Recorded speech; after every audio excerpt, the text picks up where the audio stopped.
The last one of 2019. We'll take roll call. Vice Chair Ambrose? Here. Commissioner Smith? Here. Commissioner Gray? Here. Commissioner Lee is absent today. Agenda item number 2, public comment excuse me, on matters appearing or not appearing on the agenda.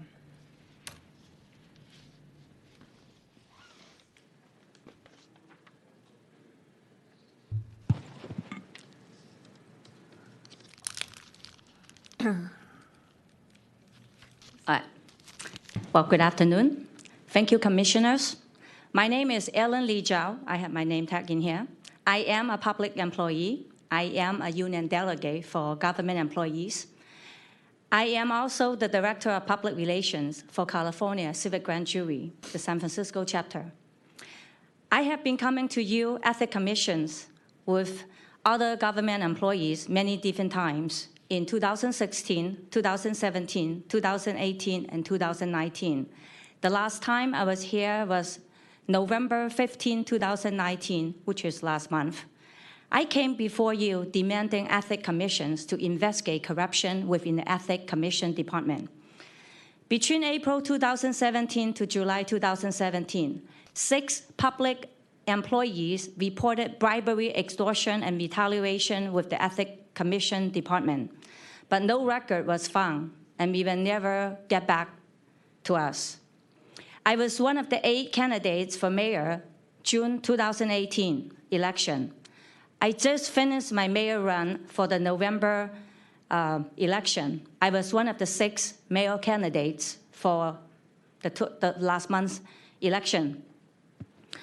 I was bullied by Democrats and Democratic leaders from City Hall and from different departments and different leaderships from different communities.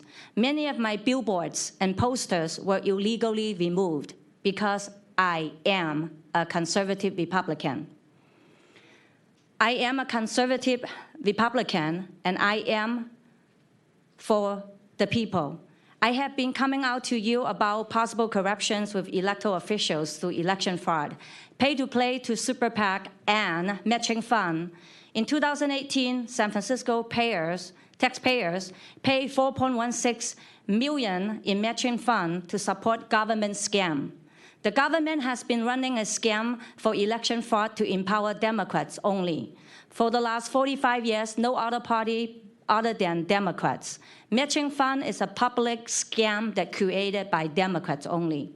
November 19, Proposition 8, $6 million bond for 2,800 housing units. It's also a violation for equality for all. The United States Constitution, Article 6, and the Supreme Clause, which stated that United States Constitution is the supreme law of the land, the sanctuary city and state directly violate the United States Constitution. It's called treason. Recreational cannabis is also a violation for federal law and health code. It is a government ways to waste a lot of money to do drug rehabs because the illegal drugs and the 5 million needles supported and paid for our taxpayers. You, as ethics commissions, I believe that you have the duty to investigate many of those complaints that I am bringing to you before you today. We, the people, have been facing a tyranny government for the last many years. We lost our quality of life in San Francisco. We are worse than a third world country in San Francisco. So today I'm here again, request you ethics commissioners to restore law and order, to really protect San Francisco for the way that you sign up for. Thank you. And for public record, my record. Thank you. Thank you. Any other public comment on agenda item number 2? Okay. Moving on to consent calendar items, to consider number 3, draft minutes for the Ethics Commission's November 15, 2019 regular meeting. Agenda item number 4, the proposed stipulation, decision, and order in the matter of the Coalition for San Francisco Neighborhoods, SFEC complaint number 1617-056. And agenda item number 5, the proposed stipulation, decision, and order in the matter of affordable housing for all, yes on D, SFEC complaint number 1718-134A. Call for public comment on all 3 of these items. Okay, there being no public comment. I'll move the items. The second, all in favor? Aye. Aye. Aye. So the agenda items 3, 4, and 5 are all unanimously approved. Agenda item number 6, discussion and possible action on proposed amendments to regulations related to Article 1, Chapter 1 of the Campaign and Governmental Conduct Code.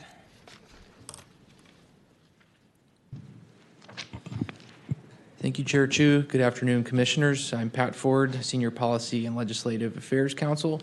This agenda item contains a set of regulations, or I should say amendments to the regulations that support Article 1, Chapter 1 of the Campaign and Governmental Conduct Code, which we call CFRO, because it's the Campaign Finance Reform Ordinance.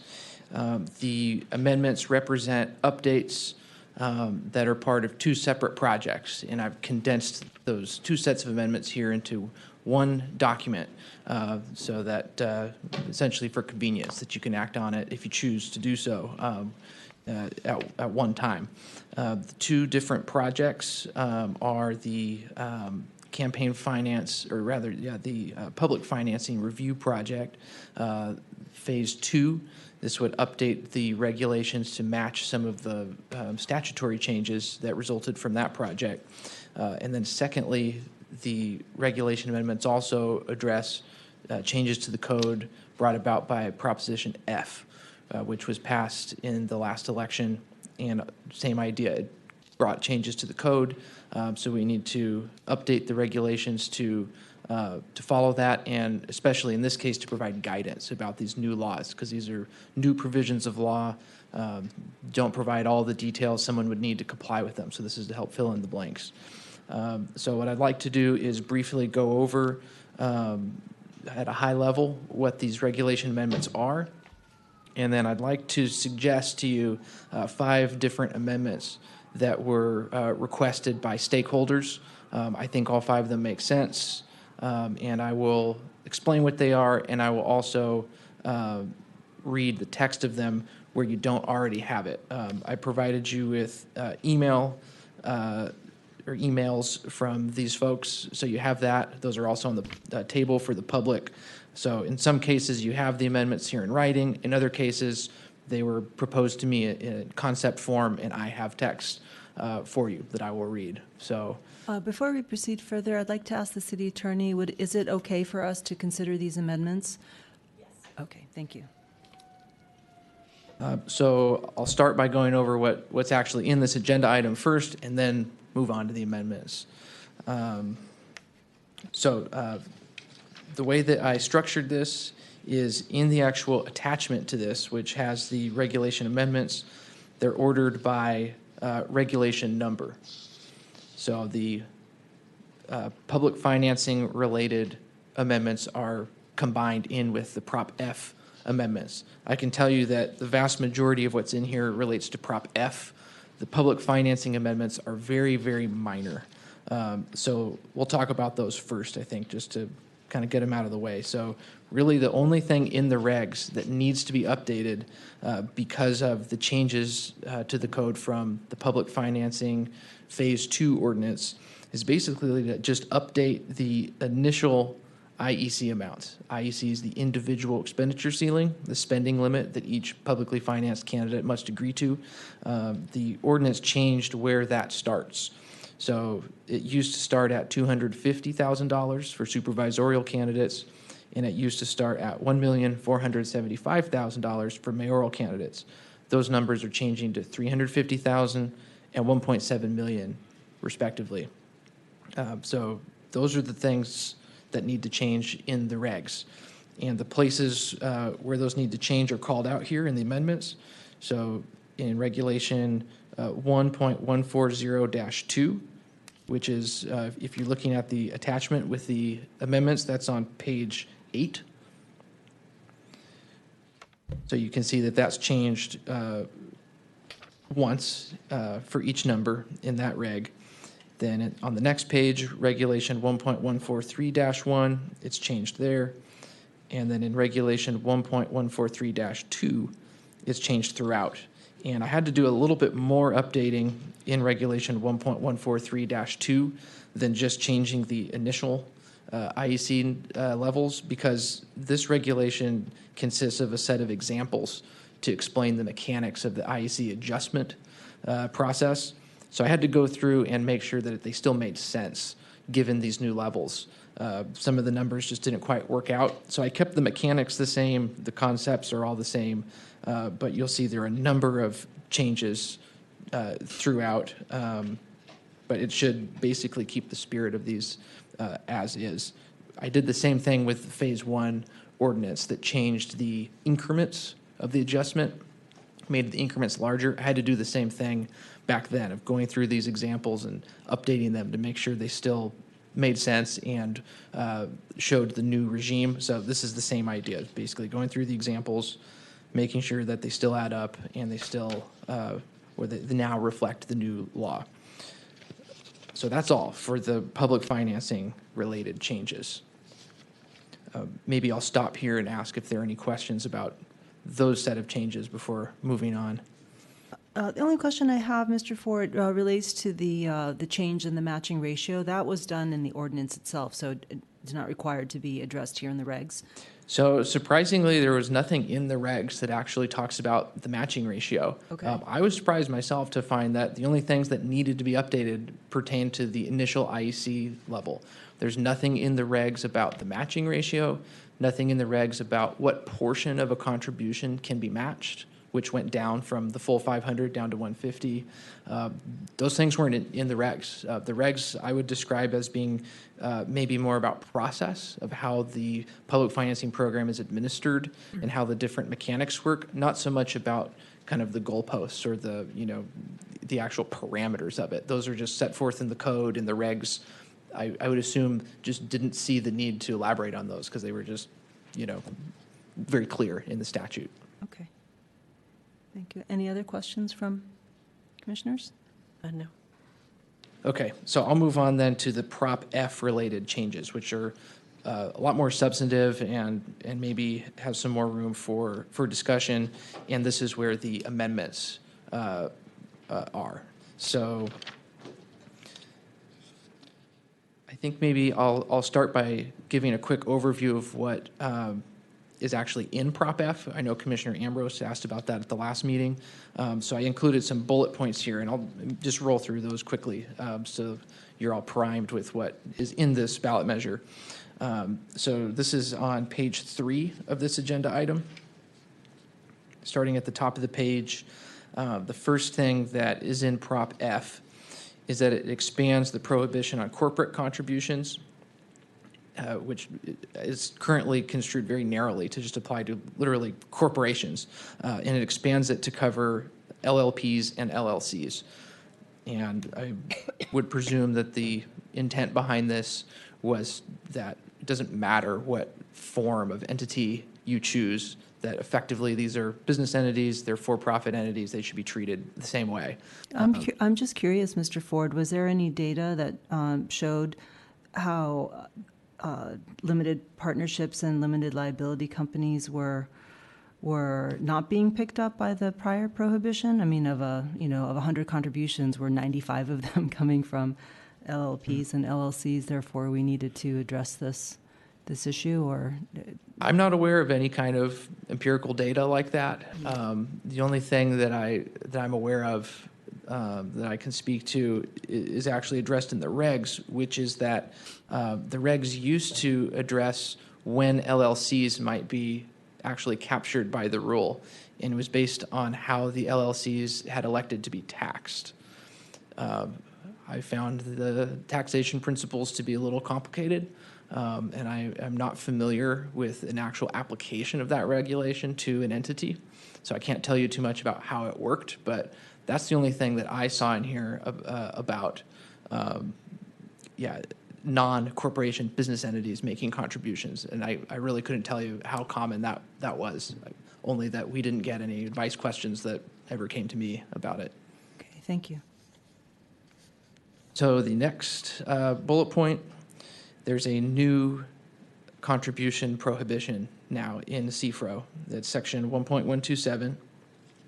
And the basis of this rule is that a person who has a financial interest in a land use matter, as defined, may not make a contribution to any candidate or office holder of mayor, supervisor, or city attorney. So anybody who's currently holding those positions or running for them. And financial interest and land use matter are both defined terms in the code. And that's where a lot of the clarification in the regs focus on is what does it mean for something to be a land use matter? What exactly does that term encompass? And what does it mean to have a financial interest? So the third bullet point is related to 1.127, to that contribution prohibition, and it essentially requires that certain departments post a description of this rule in their agenda materials and on their websites. And those departments are the same list of departments that is used in the definition of land use matter. So we're talking about the planning department, Port Commission, Board of Appeals, essentially any of the city departments that would be making decisions on land use matters. They have to put a notice that's publicly available that just tells people that the rule exists, that they should be aware of it. So just to clarify, the prohibition on the making the contribution, so this is the $500 political contribution, so that $500 is now going to zero. Correct. Right. Correct. It's pretty similar in its concept and in its format to the contractor contribution prohibition, which says that if you are someone who's currently bidding on a city contract or who has had a city contract approved in the last 12 months, you can't give a contribution to an elected official who's considering that bid or who has approved that contract. This is loosely similar, saying that if you're someone who currently has a land use matter pending or a land use matter that was resolved within the last 12 months, you cannot make a contribution to a certain set of officials and candidates. It's not pegged in the same way as the contractor rule that you can't make a contribution literally to the officials who approved that land use matter. It instead takes a little bit different approach and just defines a fixed set of officials and candidates and says you can't make a contribution to that entire set of people, regardless of whether they were actually involved in the land use matter. So if you are remodeling your house because of flood damage and you need to get permits, does that qualify as a land use matter, and then therefore that person would be prohibited from making a contribution? Most likely not. There is an exemption in the code for primary residence. So that's actually carved out of the definition of land use matter. And there's also a dollar threshold that's baked in. So you have to have a financial interest of $5 million or more in the project, or in some cases, the project has to have an estimated construction cost of $5 million or more. So depending on which type of financial interest applies, there's kind of like different ways you can have a financial interest. In each one of those ways, there's a $5 million threshold that's baked in. So that would also probably exclude the scenario you're describing. Thank you. So the the fourth bullet point now moves on to a different part of Prop F. And the next few are all related, and it's about disclaimers. So the fourth bullet point refers to an existing requirement in state law, and it builds upon it. So state law requires that certain political advertisements contain disclaimers, and that the disclaimers state who the committee paying for the advertisements top funders are. So if a committee pays for an independent expenditure and they've received contributions over a certain amount from other individuals or committees, they have to put the names of those individuals or committees on the advertisement. Even before Prop F was passed, San Francisco law expanded on that and made it the top 3 donors and lowered the threshold of what kind of donors have to be listed in that disclaimer. Prop F takes it even further, lowers the dollar threshold even lower. In theory, that will then encompass more people, lowers it to $5,000. And it also requires that the dollar amount contributed by each of those people be included in the disclaimer. And furthermore, requires that if any of those major donors, or I shouldn't use the term major donor, that's something that's used elsewhere, top contributor, we'll say, that if any of those top contributors are themselves political committees that have taken in political contributions, that the disclaimer must additionally list the top 2 contributors to those contributors. So to phrase it differently, you could have a disclaimer that says, this ad paid for by ABC committee, major committee funding from XYZ committee, which is funded by these 2 people. Additional funding provided by California Voter Committee with funding from these 2 people. So you could have up to, I guess it would be 9 different funders listed in a disclaimer. And with each of them, it would have a dollar amount that they contributed. And from what I saw in the voter information pamphlet talking about this measure, the idea is to put more information in front of viewers or readers who see political advertisements about who paid for the advertisement and who that person got their money from. So trying to give you a glimpse into the chain of funding. Sometimes people talk about nested committees or gray money when committees give money to other committees. So the policy rationale here is to try to shed some light on that series of transactions that is behind a particular advertisement. And aside from the merits of that idea, it comes with some degree of confusion for people making advertisements. So the regs here try to provide people with guidance about how to put all of that information, because it is a lot of information, into a disclaimer that both complies with state formatting requirements, which say nothing about any of this material, the funders of the funders or the dollar amounts, and also something that looks readable and legible to people. So that's what the regs endeavor to do, and I'll go over that in a moment. So the following bullet point, Prop F changes the font and format requirements for disclaimers. The highlight here is that it changes the font requirement, makes it larger. So it's now 14-point font for all disclaimers. So leaving the disclaimer world, the second to last bullet point, Prop F requires committees making independent expenditures to disclose the separate costs associated with any independent expenditures during what we call the late reporting period, which is the 90 days before the election.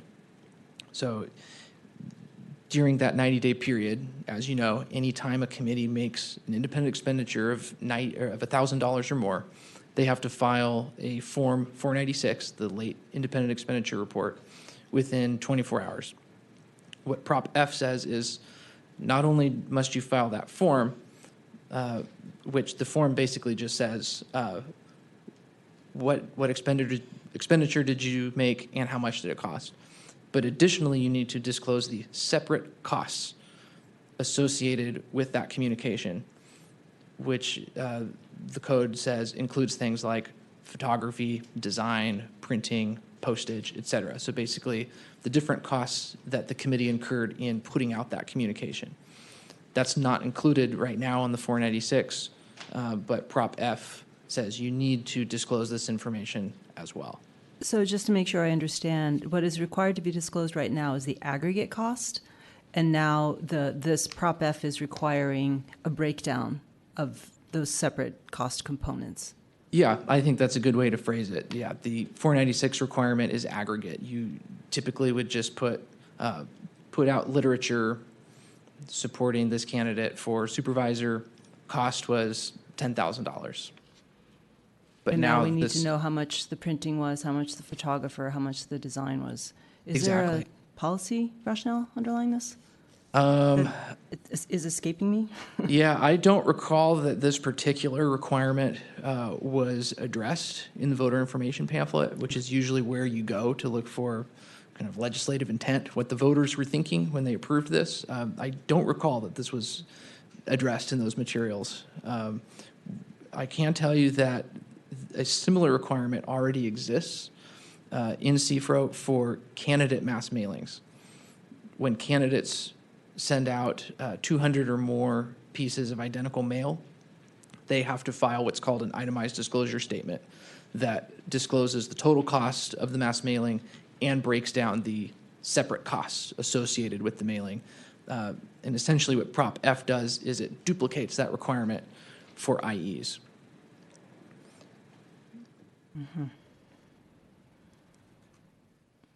So the final bullet point here actually is a good segue. I was just talking about candidate mass mailings. The final bullet point expands that disclosure requirement, the mass mailing disclosure requirement, to IE committees.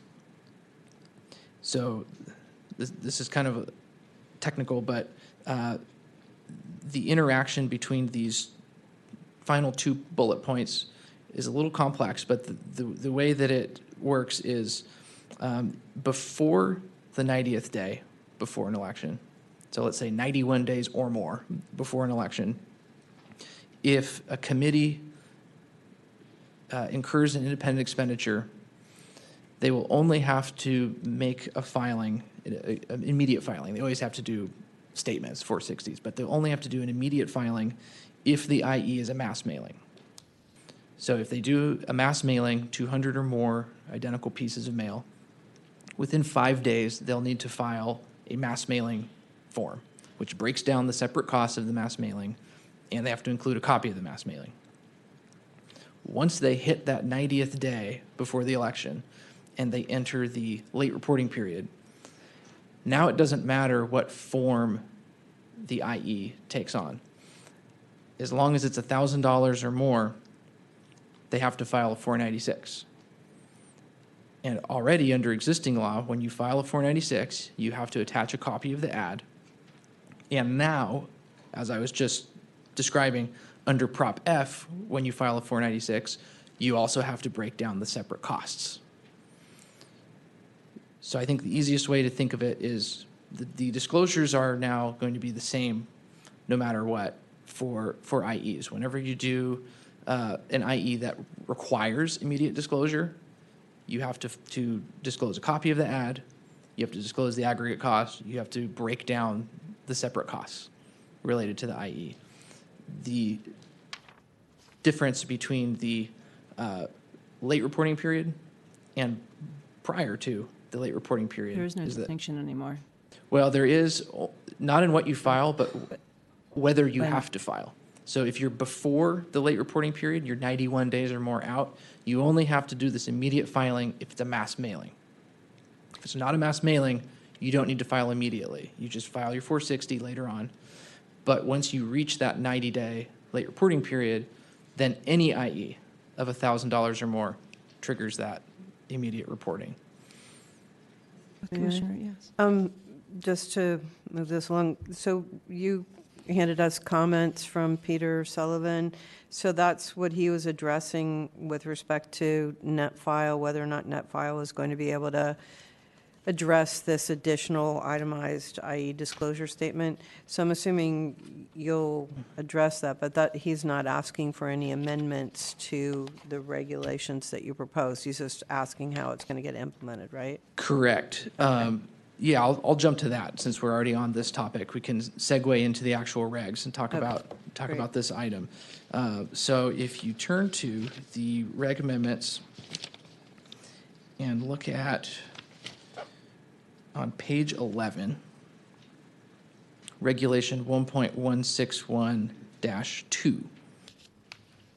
So this talks about the filing requirement for filers who are already submitting a 496 which means that we're talking about the late reporting period, IEs that happen within that 90-day period that are $1,000 or more.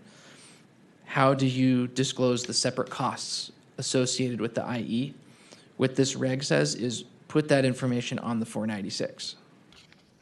These committees are already filing the 496 as required by state law.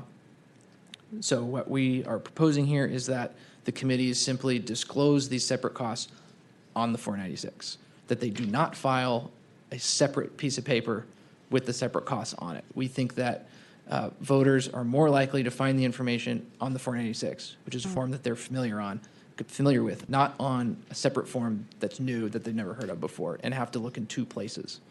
So what the conversation with Mr. Sullivan was, that his public comment relates to, is that I reached out to a number of treasurers and political attorneys to get feedback on the regs as a whole, but especially I wanted to hear from them about this item of whether or not, from a technical and compliance perspective, if they thought that that was feasible.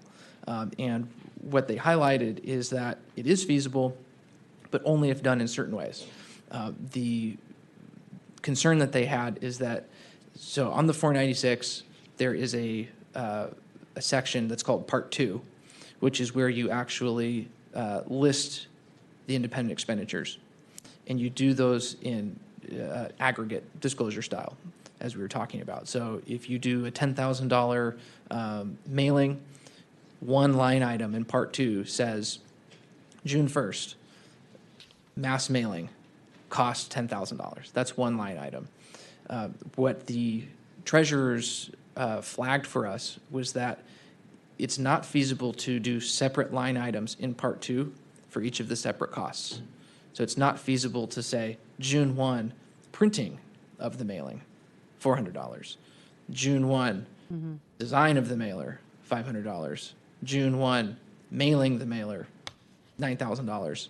Get it. That would not be feasible because that schedule is populated from information in NetFile, and that information also feeds into a schedule on the Form 460, the semi-annual or pre-election statement, and that by requiring filers to enter information to NetFile that would produce that breakdown, that would disrupt their 460 filing, that essentially that would populate Schedule D on the 460, which is a schedule of expenditures that support or oppose a candidate.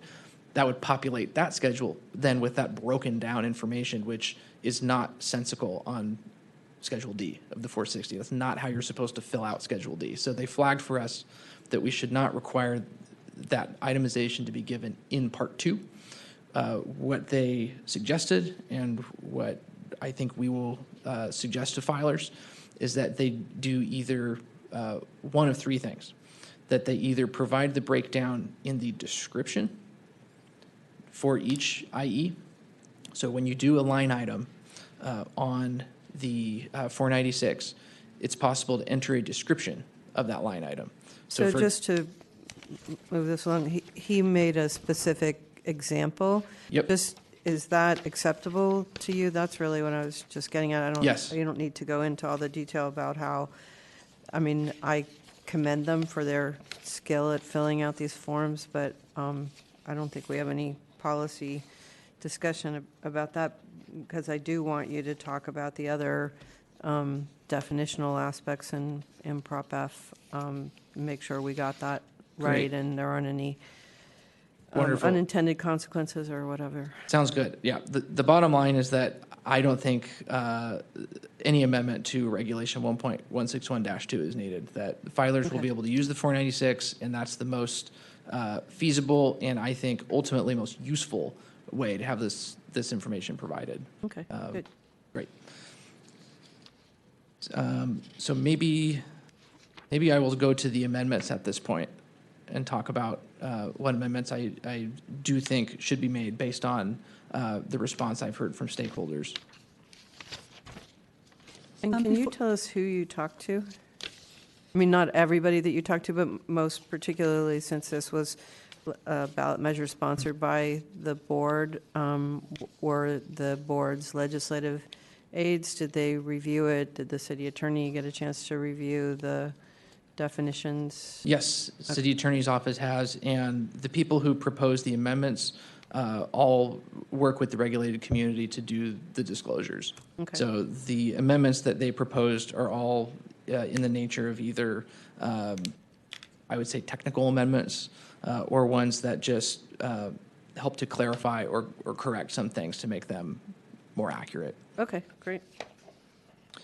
So the First Amendment that I would suggest is to Regulation 1.161-2. So the one that we were just looking at. A treasurer asked that a cost estimate provision be added to this regulation.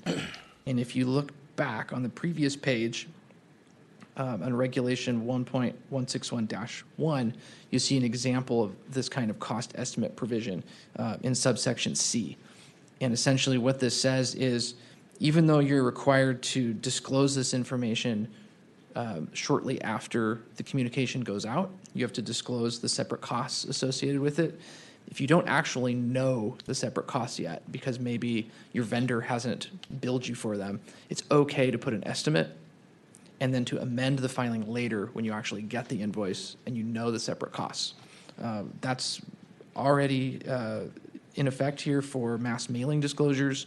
It's something that's also acceptable for the 496. So Treasurer asked that we also institute that concept here with the 496 separate cost disclosure in Regulation 1.161-2. So what I would recommend doing is to break that regulation into two parts. So the text that's in there right now, just make that Part A, and then add a Part B that just duplicates the cost estimate provision from that preceding reg.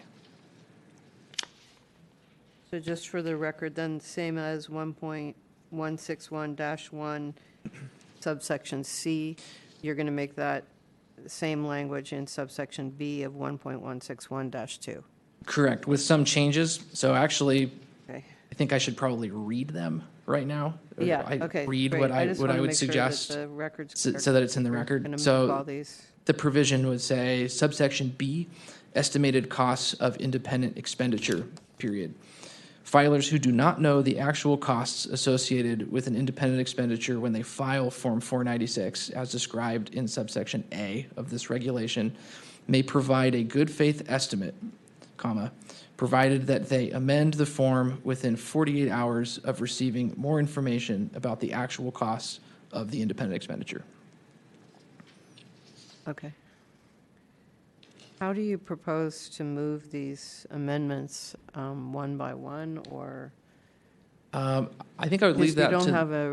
don't have a written substitution, right? We have to, I'm just trying to figure out before we become too distracted by all the various amendments, what your system is for making clear how we're going to move Sure. each So one. three of let's them just are. call this amendment number 1.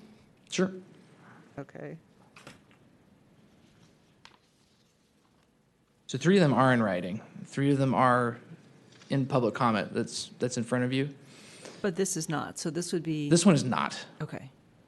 So I think what I'd like to do is tell you the 2 that are not Okay. first.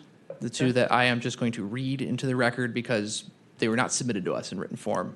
Okay. No problem. And then for the 3 that were submitted to us in written form, you have that in front of you. Okay, great.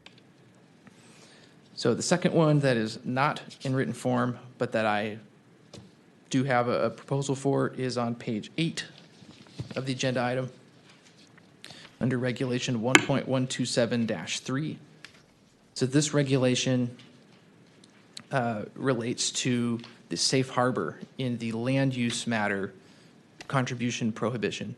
There's a safe harbor there that says that if a candidate committee gets a written attestation from a contributor saying that the contributor does not have a financial interest in a land use matter, that if the candidate then accepts a contribution from that person, the candidate will not be liable for the violation if it does turn out that the person in fact does have a financial interest in a land use matter. what this regulation does is it provides sample language that we would accept from a candidate in order to trigger that safe harbor. So it just gives them essentially something they can copy paste into their contributor card and run with. Someone proposed, though, that we add in here a clarification that this attestation can be accepted in electronic form, that when it says in writing, that does not mean a physical writing exclusively. It could include an electronic writing. The purpose for that being that a lot of contributions these days are received over the internet. Contributors go on the candidate's website, they enter their credit card information, and these attestations, there are a number of them. You can do one for the contractor contribution prohibition as well. It's a checkbox that someone clicks. So what I would suggest is that this first line of the regulation be amended so that it says, a candidate will meet the due diligence requirements of section 1.127C if the contributor certifies in writing, comma, including in electronic format, comma, to the candidate at the time the contribution is made that the following is true. So adding the words including in electronic format? Correct.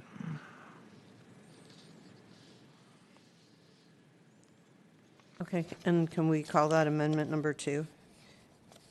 Sounds good. And then I wanted to ask you, though, substantively, imagining that you're clicking to make a contribution and this form comes up, obviously the regs aren't going to come up with it. And so I just foresee a lot of people asking a lot of questions about what a land use matter is, and whether or not, like, the commissioner was asking, it means that if you're remodeling your bathroom, you can't contribute to anybody's supervisorial campaign. So is there some citation or link or something that people are going to find when they have to sign this attestation? So I think what I sought to do here is to put the kind of the minimum of what we would accept to trigger the safe harbor. But obviously, we would encourage candidates to provide that kind of information. So this is not what candidates must use. They're not forced to use this attestation and only this attestation. We would definitely encourage them, if their system allows it, to include that kind of information, to include links to our website, to include definitions of land use matter and financial interest and entitlement and developer and all the different pieces. But I did not think it was fair to require that those things be listed, only because it's not clear that, for example, Act Blue can support an attestation that's 3 paragraphs long. Yeah, but I mean, I'm still thinking we're going to get a lot of frustration because there's a lot of people who aren't going to be able to sign, who won't attest to this because it's so broad. I mean, anybody that, has ever had to rebuild the deck on their house has had a land use matter, at the Building Inspection Commission, right? Because you have to get a permit for it. And so just trying to anticipate that, and can we, at least I do not have in a land use matter as defined in these regs or something, just reference the regs so somebody can find it, or then they could put a link in, on the candidate's website, because otherwise they're going to be, I think we're just going to confuse a lot of people, and you're going to get a lot of phone calls. I'm fine with that I kind think of we're going to amendment. get a lot of phone calls anyway, but Yeah. I don't know. I'm just trying to think out loud. If you're looking, is there some, we're all lawyers up here. Is there some way that you can kind of give people a clue where they would go to figure out if they can check this box or not? Or do they just need to go back to the candidate? So I'm hoping and kind of assuming that committees and their council are probably going to be tangling with this and developing their own approaches to how to best present this. But I think it's fine if some kind of parenthetical is added here as those terms are defined by statute and regulation. I think that's fine. I would probably advise against actually including those definitions here or Oh, starting no, I wouldn't put the to. whole definition in, but you could at least reference the code section that Prop F amended, per, like, just right after land use matter, because they do define land use matter in section 1.127 in Prop F, so that at least gives somebody a toehold into where am I looking. So I don't know if adding that, just one little citation. I mean, I'm a lawyer, so maybe I'm always looking for citations and other people are not, but I'm just trying to brainstorm this quickly because I know we need to do this today. I mean, and obviously as this rolls out, we will get feedback and we can make improvements to make it, more workable. I'm sure a lot of people are going to want to try and get this information from their donors at the outset because they don't want to end up with the liability on the backside. So I want to try and make it as user-friendly as we can. The other thing I was going to ask you about this is you do include the Building Inspection Commission in here, but building inspection is, I think, usually just building permits. So I'm trying to think of what discretionary entitlement comes in front of the Building Inspection Commission. Did you get any feedback on that from the folks you consulted? We talked with folks at the planning department to dig into all of the mechanics of this new code section. Yeah. And for the reason that that department and that commission handles the vast majority of land use matters as defined. Right. I can tell you that what we found is that 1.127 is not perfect, that it does not match up perfectly with how land use matters are dealt with in the city. Mm-hmm.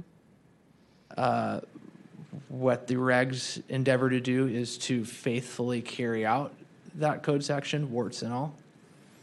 So you make a valid point about the Building Inspection Commission, but we sought to include the departments that were included in the code so as to not artificially limit it and not impose a limitation that was not imposed by the voters.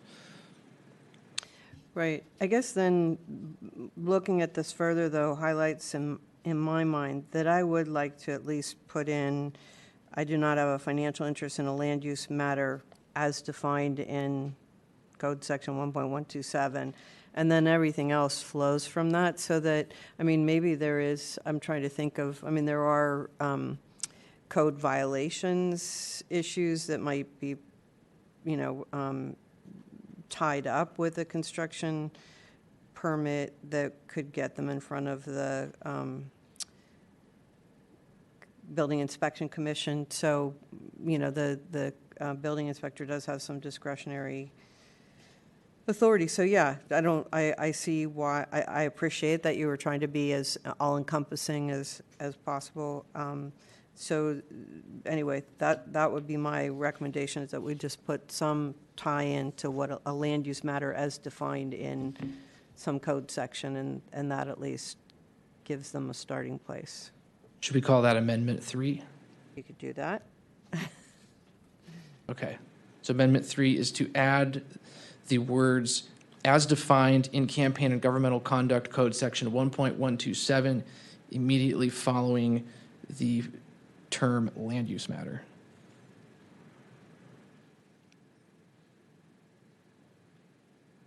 Right, it's 1.12, I'm just looking at the Prop F, it's defined in, where'd it go? 1.127, here, I have it right Dash there. 3. It's 1.127 subsection A. Right, thanks.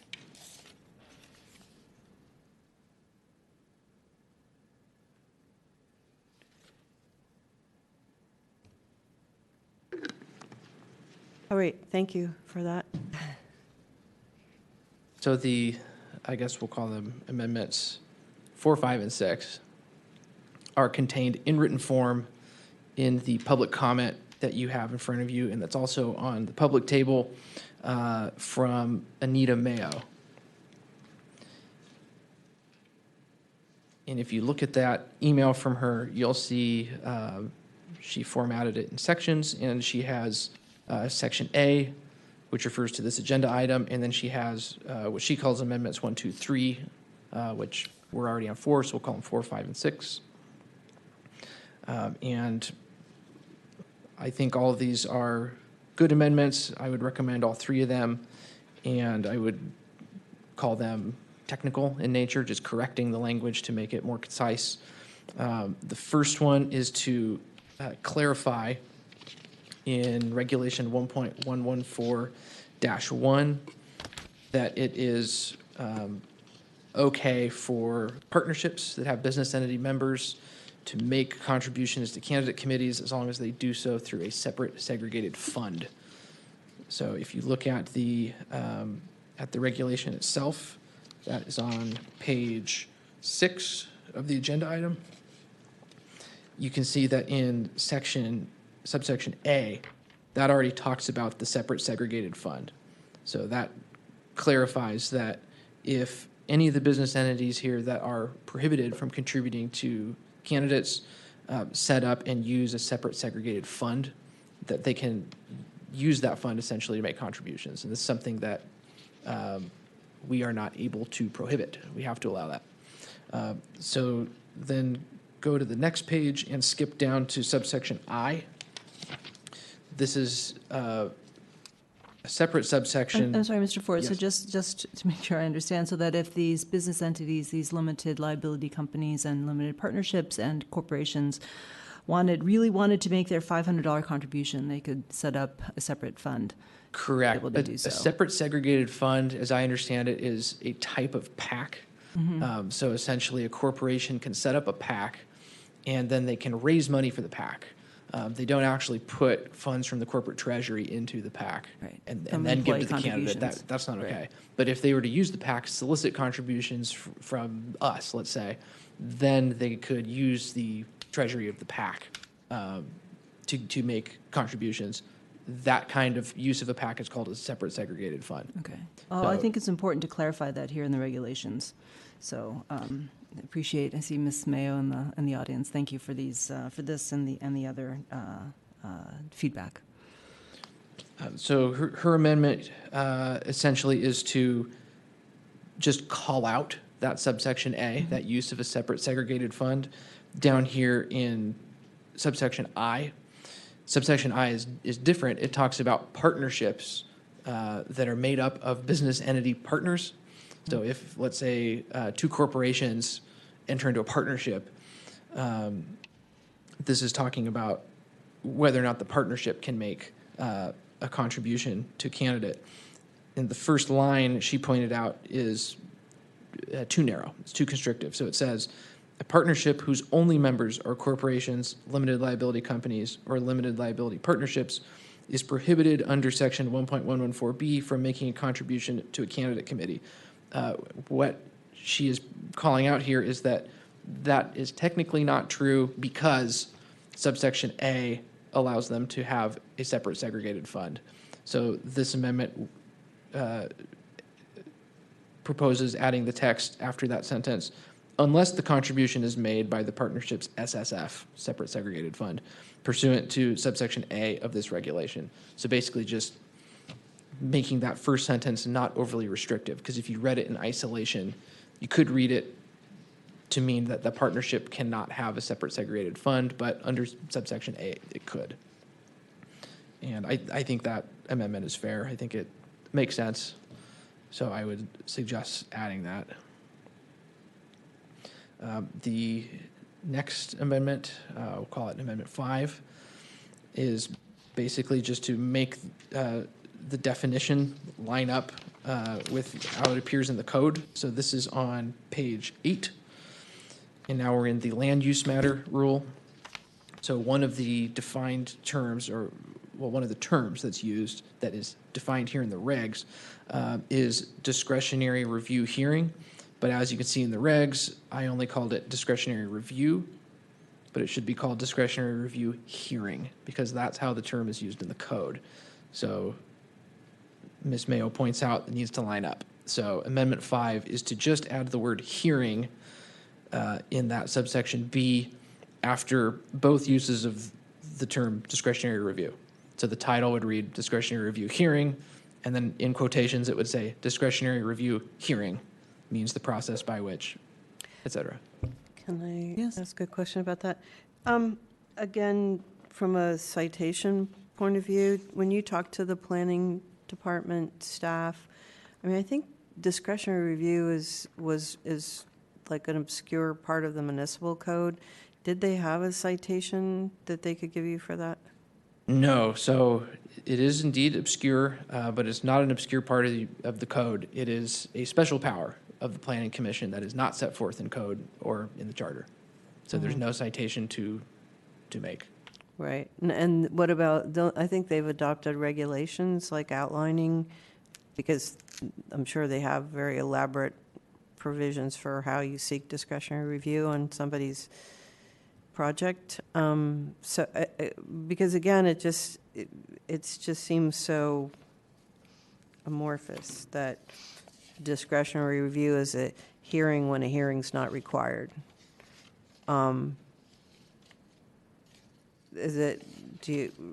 Just, if nobody else has brought it to our attention or worried about it, I mean, it is a fairly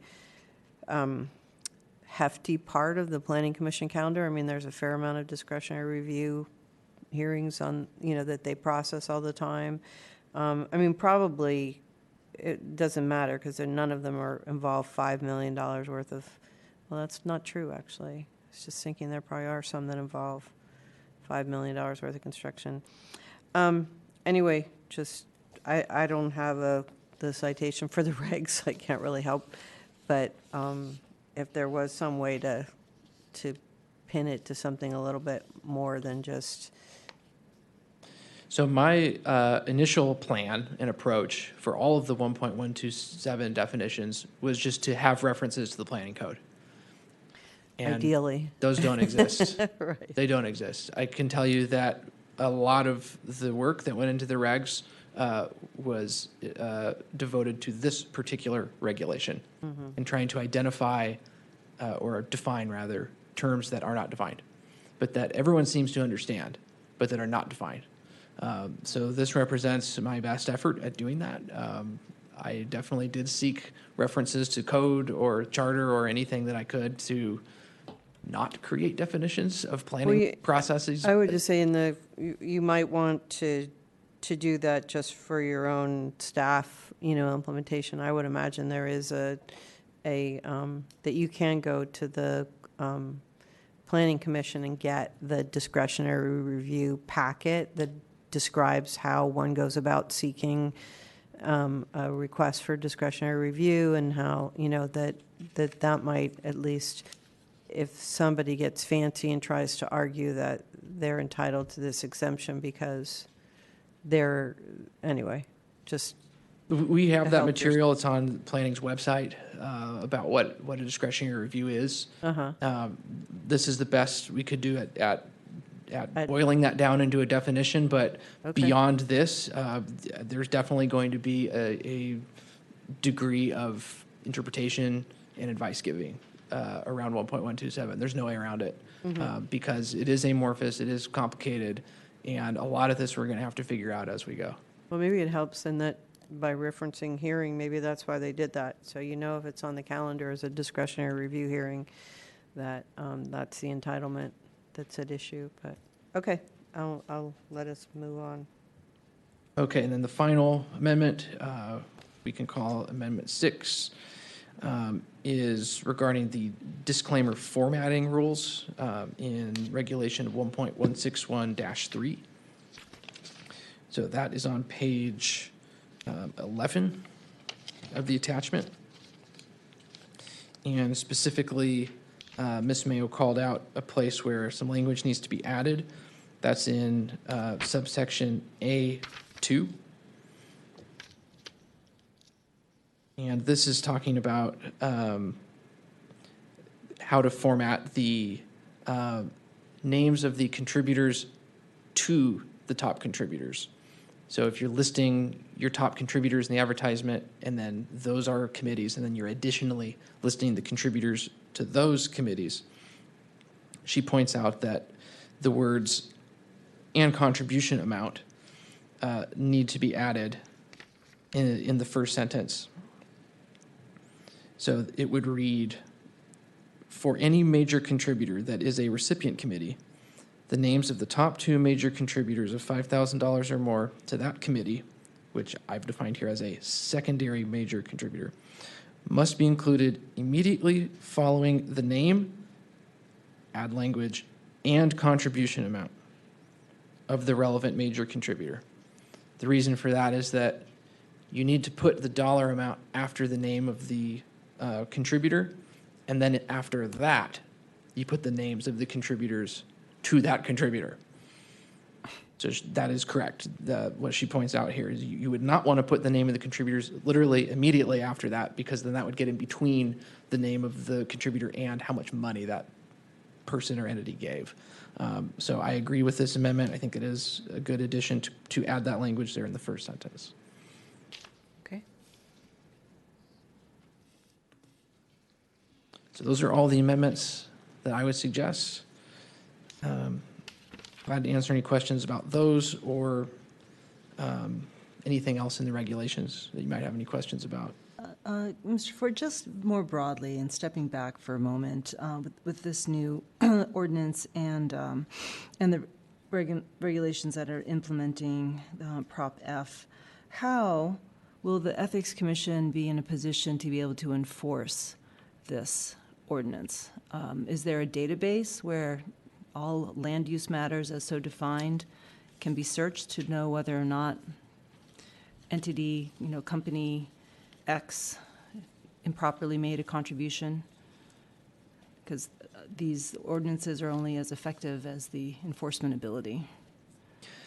Yeah, and I think that what you're highlighting also relates to compliance too. So to your question of how is there will anyone know?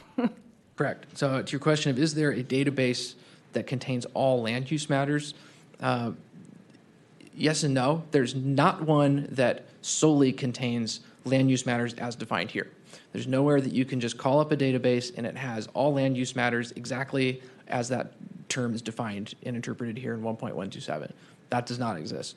But land use matters are public information, so that they are out there. You can find them, but it's not as easy as just calling up a database. It's not like 1.126, the contractor contribution rule, where we have 2 sets of notices that are actually, in theory, creating that database, where departments are receiving bids, they're filing a notice, so you have a database of bids, and then elected officials, when they approve contracts, are filing notice, so you have a database of approved contracts, and you can use that for compliance. That doesn't exist for this. So what you would be doing is essentially asking the contributor to identify parcels of land that they have a financial interest in, or parcels of land that an entity has a financial interest in that they're a director, shareholder, officer for. Then you would check to see, for that parcel of land, are there any ongoing city processes that constitute a land use matter? The best way to do that is to use the planning department's property information map, call up the address of the parcel. That will give you a list of any zoning variances or building permits or discretionary reviews or anything that's going on with that property. You would then want to review all of those processes and see, are there any within the relevant time period that constitute what's defined as an entitlement, request for an entitlement in the code. And again, that's kind of a ambiguous term that we sought to define here that's not defined in the planning code. So there would have to be some work there to determine, are any of these entitlements? And we've worked with planning to identify which ones are entitlements, and I think that would probably be an ongoing advice-giving process to help people through that. So that's the due diligence that you would do behind 1.127. But you do have a $5 million threshold, and in order to get your application through the Planning Commission for an entitlement, you have to identify the project costs, because the fees that you pay to the Planning Department are based on the value of your project. which are already always underestimated. Now they'll probably be overestimating, or no, they'll never mind. In any event, I think you might want to get your IT people together with theirs, because that might be a slightly more simple crosstab. If you're talking about over $5 million projects, there are fewer, of those than everything that's pending before the Planning Commission. And, at least when it's something to think about, comparing. And they also have to list, the owner of the property has to give authorization for an application at the planning department. You couldn't go in and apply for a building permit on your neighbor's property without the owner signing an authorization. So there too, that would tie in with your list of potential contributors. I mean, I'm just trying to think of some, putting the machines to work for you, to ferret some of that out. But obviously the responsibility is going to have to be on the donor as much as So possible. how will the donor know that they cannot make their $500 contribution? Well, hopefully What's they the would, disclosure?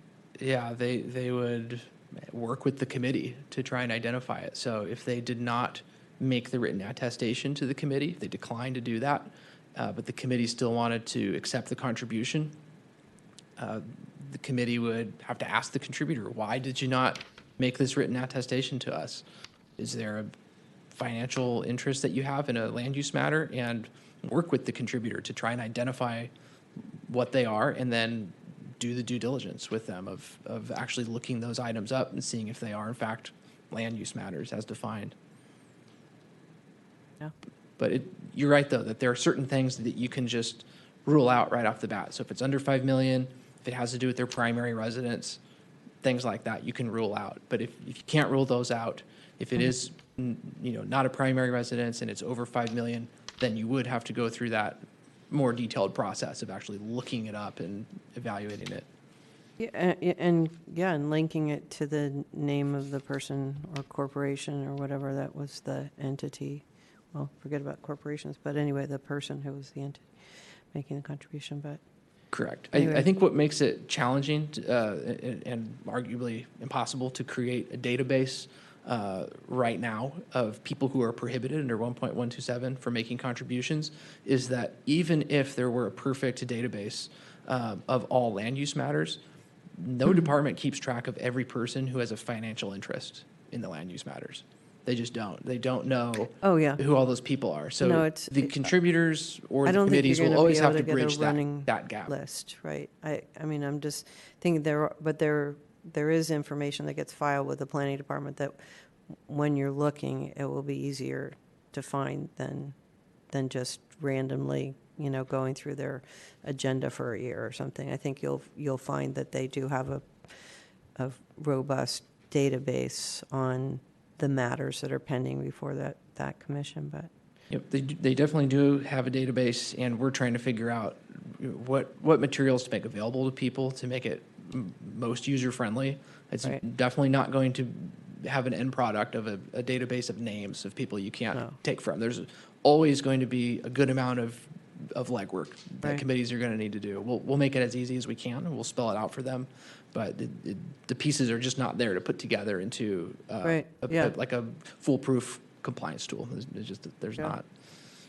not. well, and I guess we'll have to just try and work through the issues as they come up. Hopefully it won't be too much of a budget buster for you, this learning curve. Anyway, I don't want to hold us up any longer on this holiday eve, so we'll just move. No, we have public comment. Public comment. So I've talked about the 6 amendments. I'm glad to talk about those or anything else in the regs that you might have a question about. Any other questions from commissioners? No? Call for public comment on agenda item number 6.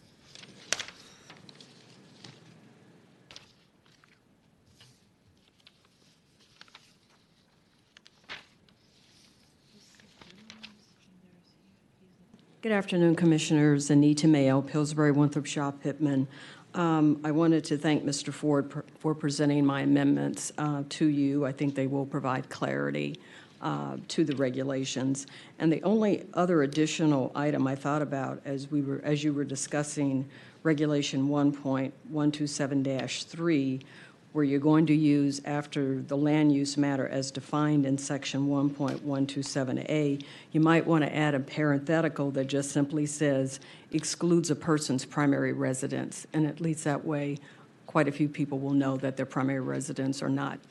If they have issues or matters before the Planning Commission or any of these other boards regarding their primary residence, they wouldn't have to worry about that prohibiting them from making a contribution.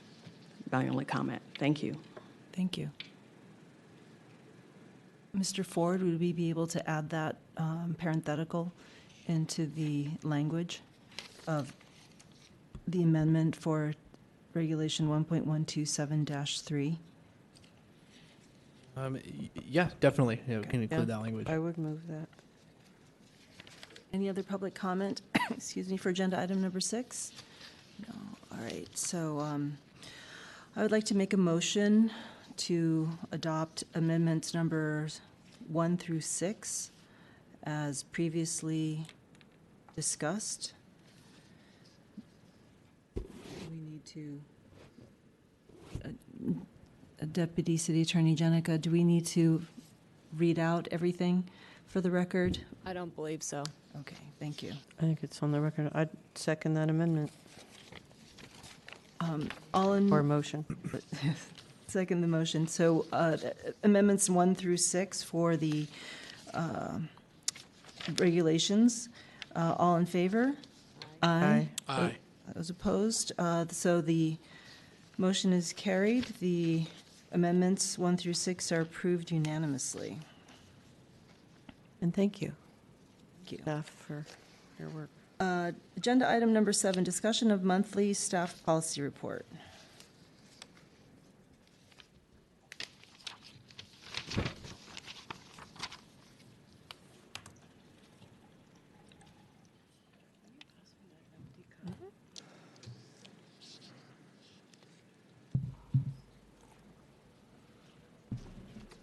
Thank you, Chair Chu. Agenda item 7 is my monthly staff policy report, and Just a clarifying point. I think it's a little unclear on the record whether or not we actually adopted all of the amendments in their totality or just the amendments that you itemized. Because as you, the regulations in their totality. Do you see the point I'm making? Oh, I see. Thank are you you. saying that Thank Ms. you. Mayo's amendment to the amendment Not wasn't No, no, voted, but also or- the Not regs. just the stakeholders' suggestions, but you had a variety of other suggestions that you put forward to the commission that you did not itemize, right, in the Did I? document? Okay, I so. thought those were 1, 2, and 3. No, I think No, you meant the other, like the public financing amounts that you're revising the regs to update for the new thresholds. So I think. Yeah, we the didn't attorney's talk- correct, We didn't. I would maybe propose adopting attachment 1 with As the amended. edits, Oh, okay. edits proposed. Got it. So that there's not any ambiguity about that, because I think some of the, once we started to itemize, we were talking about specific recommendations made by stakeholders as opposed to those edits that you otherwise put before the commission in the attachment, right? So maybe before we move on, Yes, okay. we go back and make a motion to adopt, also adopt everything proposed in attachment 1. Yes, so. attachment 1 as amended by amendments 1 through 6 that were read into the record. Yes, so there's, Commissioner Ambrose, you making a motion to adopt attachment 1 in agenda item number 6 as amended by amendments 1 through 6. Correct. Well, I guess I'm Or no. still slightly concerned because I think the itemized, the list, there So was a th- suggestion to number the amendments, right? And we were talking about specific subject matters. I'm concerned that those topics are not encompassing of everything. Oh, no, we're That's an saying we're going to adopt all of adopt all of attachment these. 1, which does have all of the written, Yes. everything that the staff, but then as further amended by the ones that we talked about that are all numbered, because his other stuff amending the dollar amounts is already written in attachment 1. Yes, right? no, just as long as it's clear that we're adopting everything that's in attachment 1 And, and the suggestions that were previously proposed okay, right, as amendments 1 through 6. okay. Okay. Commissioner Ambrose, So have the floor. I think you made the motion, but I move that we adopt attachment 1, the amendments to the regulations that are proposed by staff in attachment 1 to agenda item number 6 as modified by what we've referred to as amendments 1 through 6 to, as discussed and read into the record,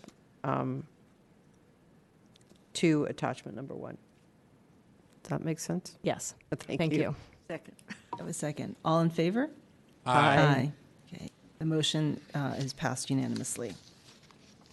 Okay. All right. Back to agenda item number 7. Okay, agenda item 7 is the monthly policy report, and I will make this brief and only provide updates that aren't already here in writing, since I know you've already read this. So the first item under policy prioritization plan updates is the public financing review project. So you just approved some regulation amendments that are related to that project, so that's one part of what I've been working on. But another thing is to help other divisions in the office who are implementing these changes so that they can go live on January 1st, 2020. So one thing I wanted to highlight is that, as you know, the ordinance lowered the matchable amount of a contribution from the full $500 to $150. What we've discovered is that NetFile, in its matching request function, so when you are entering contributions and then submitting a matching request to our office to ask for them to be matched, the way that it was set up in the code, code meaning like the software code, not our code, but in NetFile's code, was that NetFile would search all of the contributions that you had entered as receiving. Because remember that NetFile is like an all-encompassing system that you use, not just for public financing, but for all of your reporting. So it will search all of your contributions that you've entered, and it will essentially generate a matching request for you based on your San Francisco contributors that have not been matched. And it will build, you could call it the best available matching request for you. So it will find all of the contributions and it will put the full amount up to 500 on the matching request. What we discovered is that that mechanism is kind of hardwired into the matching request. There's not an easy way for us to institute an automatic $150 cap on that. So NetFile will just continue to put full $500 contributions onto people's matching requests. There's actually no way for them to go in and make it just $150. There's no manual override. So it will just kick $500 onto the matching request every time. And that cannot be changed by January 1st. So what that means is that It cannot be changed by January 1st, or it cannot be changed at all. cannot be changed by January 1st. Okay. As you know, NetFile has at any time a number of projects from us, including other jurisdictions, but always a number just from us of changes to their system that we're requesting. And they're always competing for bandwidth. And I think that this one is big enough. From my understanding is that it would require enough work that even if they did turn to this, it would be hard to roll it out by Jan 1. So what we're going to do for this election only is essentially allow candidate committees to continue using the existing NetFile, and we realize they'll have no way to limit their matching request contributions to $150, so we will allow them to submit full $500 contributions for matching. We won't consider that a violation. We won't get them in trouble for asking for more than they're entitled to, but we will have a manual auditing process where our auditors who administer the program will have to keep track of all the contributors themselves and make sure that we never match over 150. So essentially, that process is not automated in NetFile, can't be right now, so we're going to have to manually do that $150 limiting process ourselves. Is there an ETA on when they could complete the update to the source code? I think that it would be sometime during next year, which in any event will not capture this election. And we don't think it's a good idea to change the system on people Right. midway. So this election, you mean the March 2020 election? Meaning Or the November 2020. So they can't fix it before November 2020, is what you're saying? They can't fix it for the November 2020 election period, which, That's almost a year from now. well, although the election is Right. almost a year from now, the time that people are starting to use NetFile. Be 6 months from is- now. Well, is now. Honestly, committees are already out there, and I believe that they can submit matching requests much earlier in the year. I want to say February. I'd have to check, but I think sometime in February they can start submitting. So it's a little sooner than you might think. The rollout period would have to be like pretty much now. We would want it to go now, or January 1. And they can't meet that. So what we've come up with is the best solution is to manually do this $150 limiting process for this election.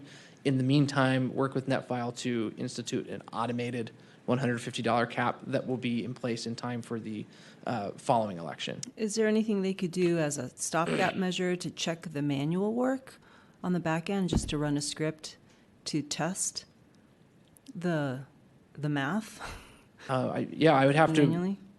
touch base with our EDA team to see if they can do something like that. I don't want to speak for them. But I'm sure that they are automating it to the fullest extent they can, because obviously we don't want to be doing everything manually. We've gotten the qualifying request and matching request process to a really good point in terms of automation, where it's reasonably automated, but still has a lot of manual oversight, so that we're keeping really close tabs on things. So,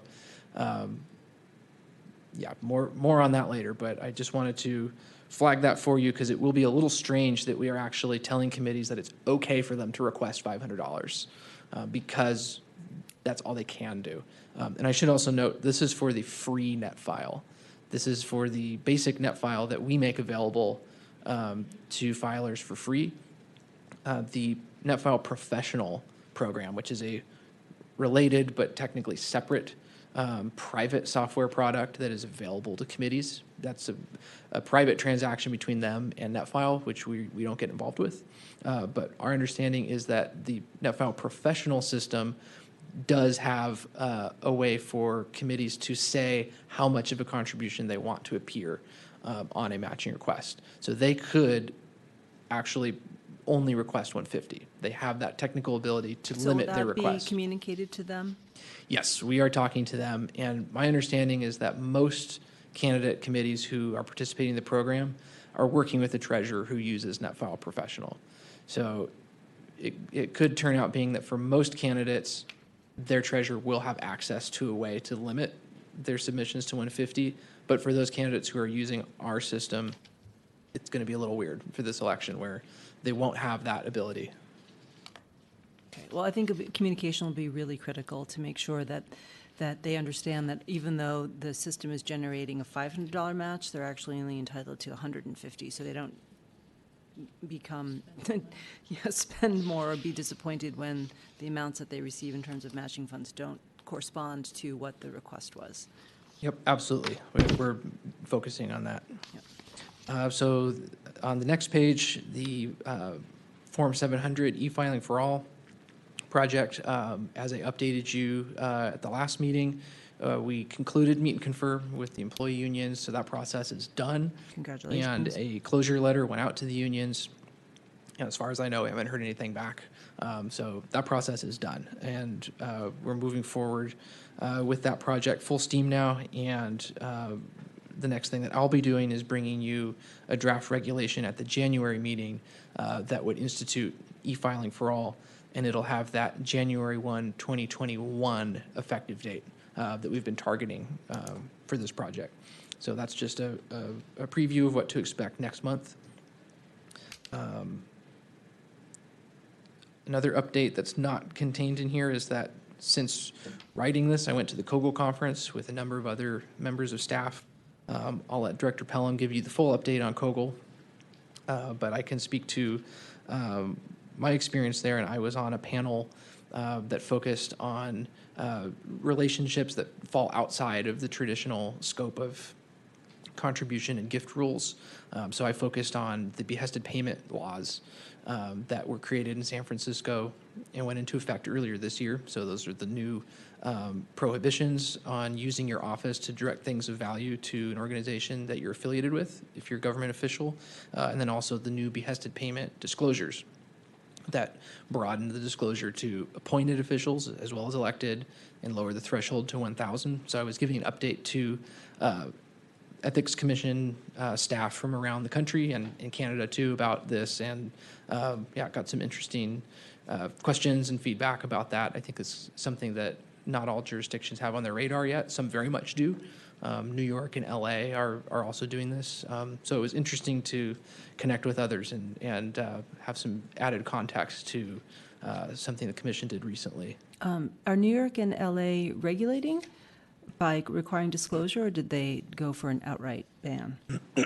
So New York actually has, I learned this, the New York has actually created the rule that the commission did not approve last year, which was to prohibit officials from soliciting behested payments from individuals who have matters before them. New York has that rule in place. So that was interesting to learn. Los Angeles, I think the Los Angeles City Council recently approved a developer contribution rule, loosely similar to the one we were just talking about in Prop F. And there was some discussion in Los Angeles about whether that prohibition should extend to behested payments made by developers. I don't think they have that, but I think that's been part of the discussion down there. So to answer your question, yes, it is in some cases regulated, in some cases considering being regulated in those places. At a future meeting, Mr. Ford, if it's inappropriate to discuss here, I would actually like to see a report, if possible, just on if there's any trends in terms of the reporting that's been received to date on behested payments, just to see how many payments have been made, how much have been made, and to whom. There could be a little maybe. Are you talking specifically about the new behested payment disclosures created here? Yes. Yeah, I'd be glad to. I can tell you right now that there have been very few. That of the 3.610 disclosures, which are disclosures by the officials making the behest, making the ask for the payment, I think we've had a dozen or fewer disclosures. I believe there have been 4 filers, or all members of the Board of Supervisors, and not a really high aggregate value of the payments. And I don't believe there have been any disclosures by people making behested payments, nor by organizations receiving behested payments. The reason could be that the thresholds were set relatively high. For people making behested payments, you only have to file a disclosure if you make $10,000 or more in 1 year at the behest of one official. And for organizations receiving behested payments, you only have to file if you receive $100,000 or more in 1 year at the behest of one official. So it's possible that no one's hit those thresholds yet. I don't know. But that's the high-level overview of the state of those disclosures right now. Great, thank you. But I'd be glad to provide more information, a deeper dive into the disclosures we have received if that's of interest.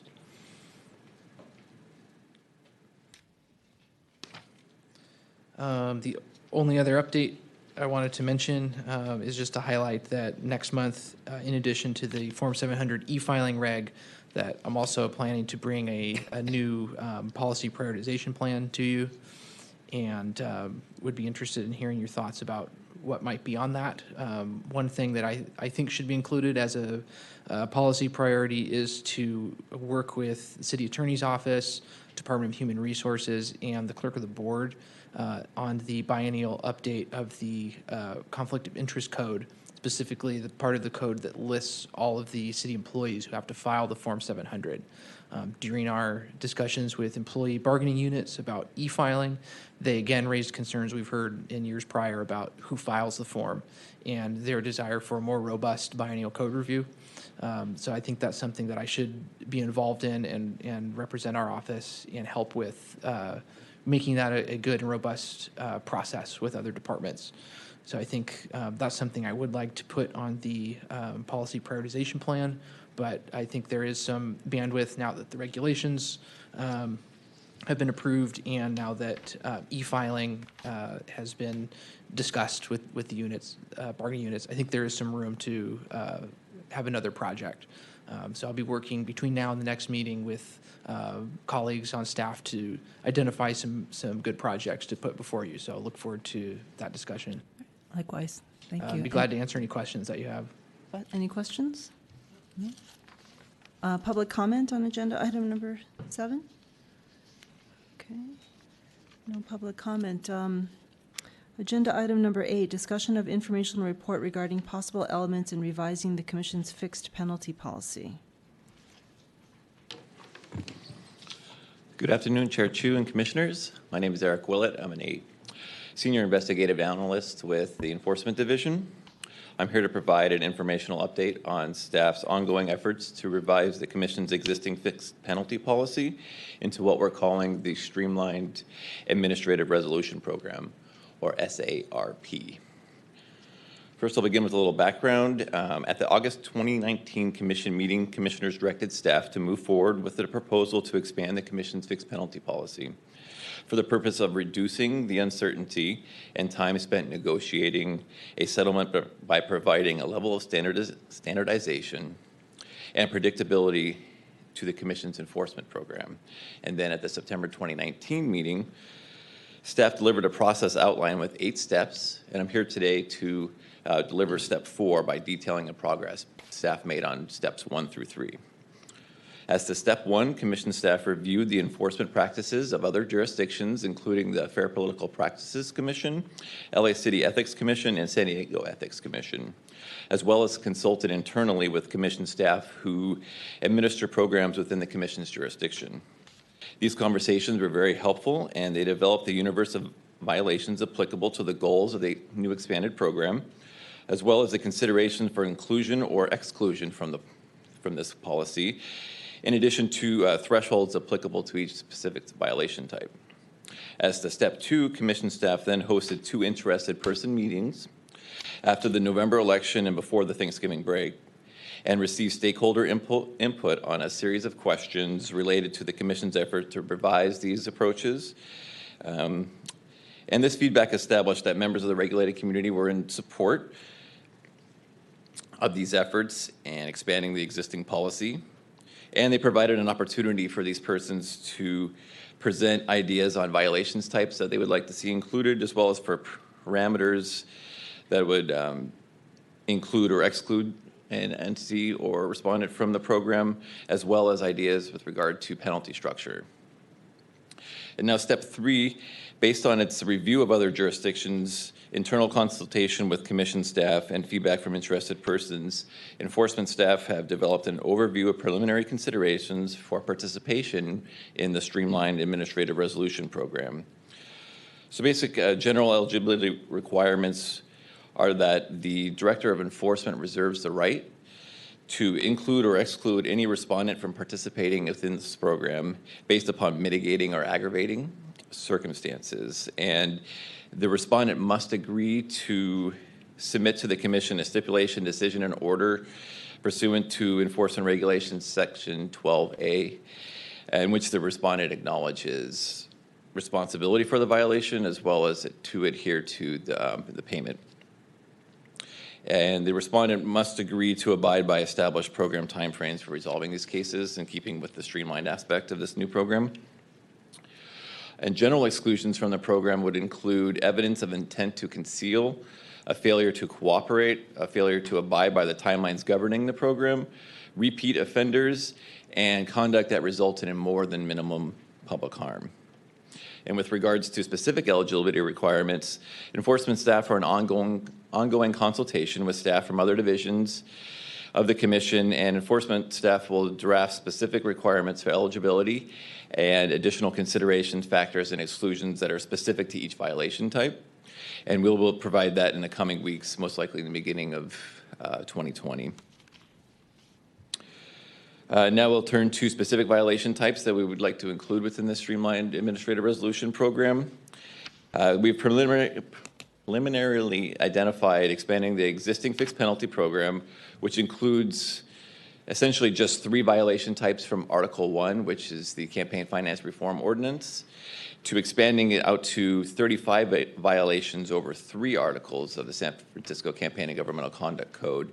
And that would include CFRO, the Lobbying Ordinance, as well as Conflicts of Interest Code.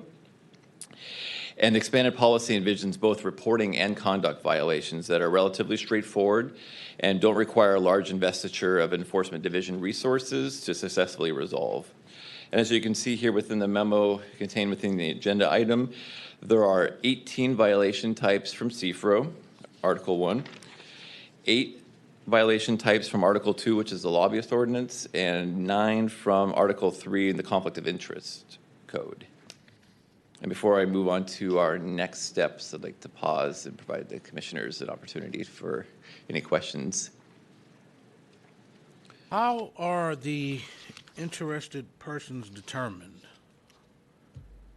There are members of the regulated community commissioner, as well as anyone who's attached to our mailing list or our watchdog groups. We had, through our 2 different IP meetings, we had professional services representatives, general counsels, as well as members of the Common Cause organization, as well as Friends of Ethics. And we anticipate additional engagement from these persons as they are presented more concrete and specific additions in the coming weeks with these next 2 meetings that we'll have scheduled in the future. Yeah, of course, Commissioner Ambrose. The documentation for the existing fixed penalty actions, is there like a monthly report or memorialization of what your action was on that, so that if somebody had made a complaint about a violation and it ended up on this fixed penalty, they would be able to see by going to some list somewhere that some action had been taken? That's an interesting consideration that we should take into account.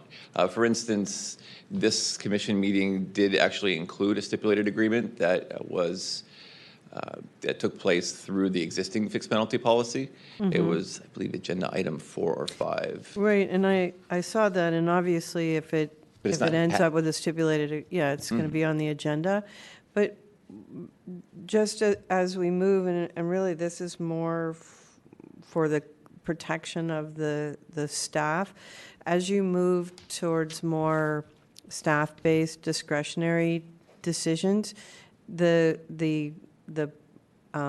responsibility and also the exposure to allegations of not giving due consideration to somebody's complaint, can escalate. And I think it gives you the advantage of saying, I've made this information available to the commission.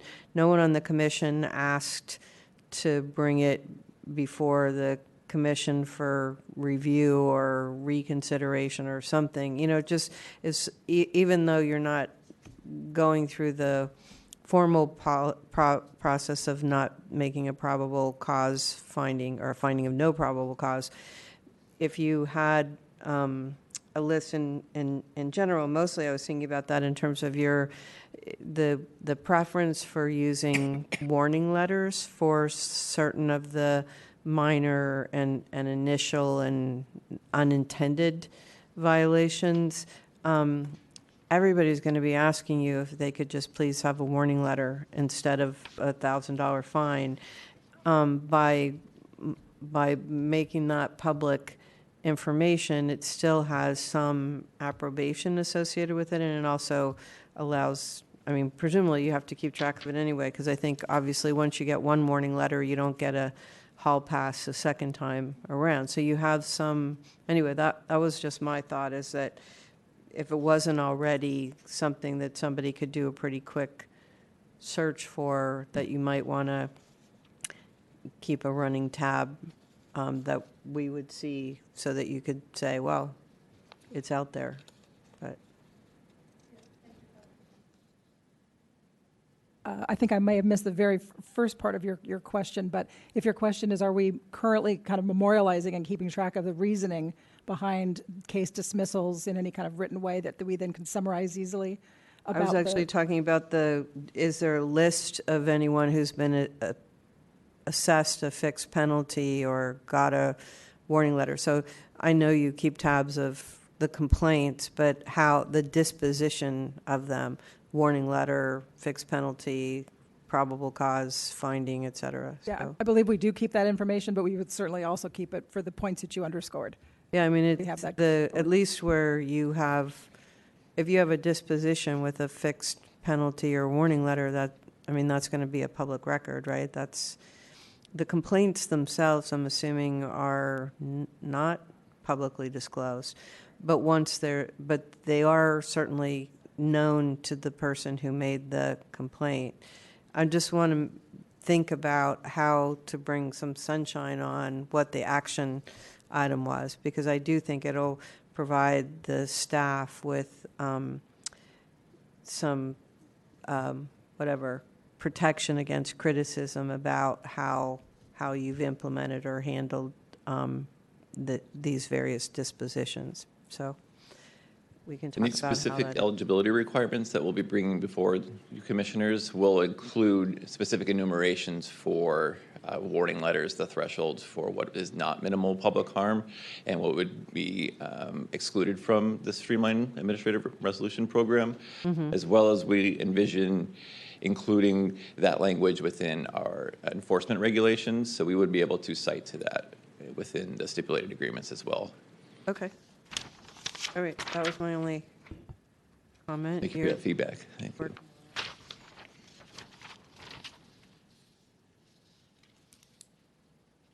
There are no additional questions. Our next steps for this fixed penalty process outline, which were detailed at the September 2019 meeting, would be to host an additional 2 interested persons meetings to solicit specific feedback to these 35 different specific violation types, and then perhaps get a little bit more information with regard to penalty structure.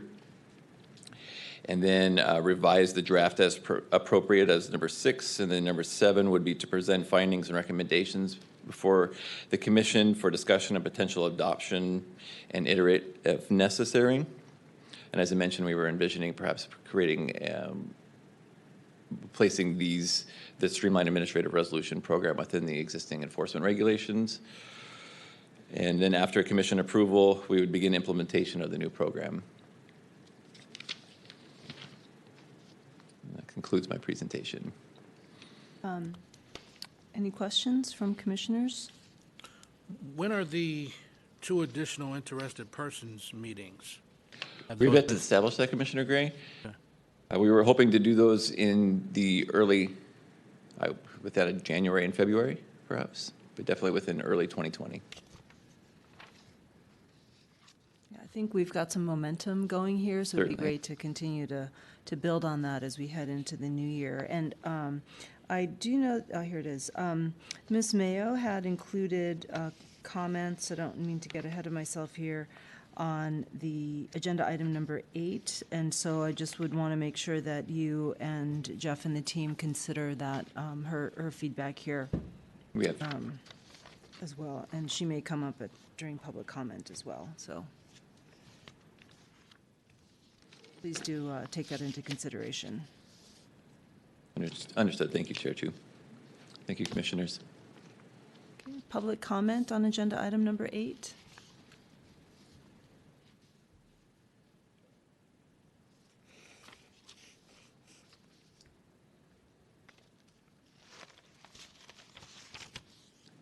Commissioners Anita Mayo, Pillsbury, Winthrop, Shaw, Pittman. As I've indicated in my written testimony, I am in support of expanding the Commission's streamlined enforcement program through the fixed penalty provisions. And I did want to point out in my paragraph, too, that I think it's also important when the staff is considering factors and criteria for participation in the program that they do look at violations that are readily apparent with little or no investigation, those that result in minimal public harm. And then number 3, I think is important. I've dealt with the Fair Political Practices Commission, and this has been very helpful. Enforcement matters where the respondent fully cooperates with the investigation and even sometimes self-reports. So I think those are all good factors that should be utilized when putting together the program. And in terms of the additional provisions under campaign finance, I think since the contractor contribution prohibition is included, it certainly makes sense to include, violations of provisions regulating the contributions by persons with pending land use matters, especially since that's going to be a new provision and people are going to be very confused about that. The $10,000 business entity disclosure and member communications disclosure. And I added the gift prohibition since the lobbyist contribution provision was already included. That, again, makes sense. And then the other items that I have under the governmental ethics issue. And I did particularly want to also emphasize behested payment reports by donors and recipients. I think it was listed for the officers, but I do have a concern that donors and recipients, since this is a brand-new law, may violate that inadvertently, and I think a fixed penalty would be appropriate for those as well. Thank you. Thank you.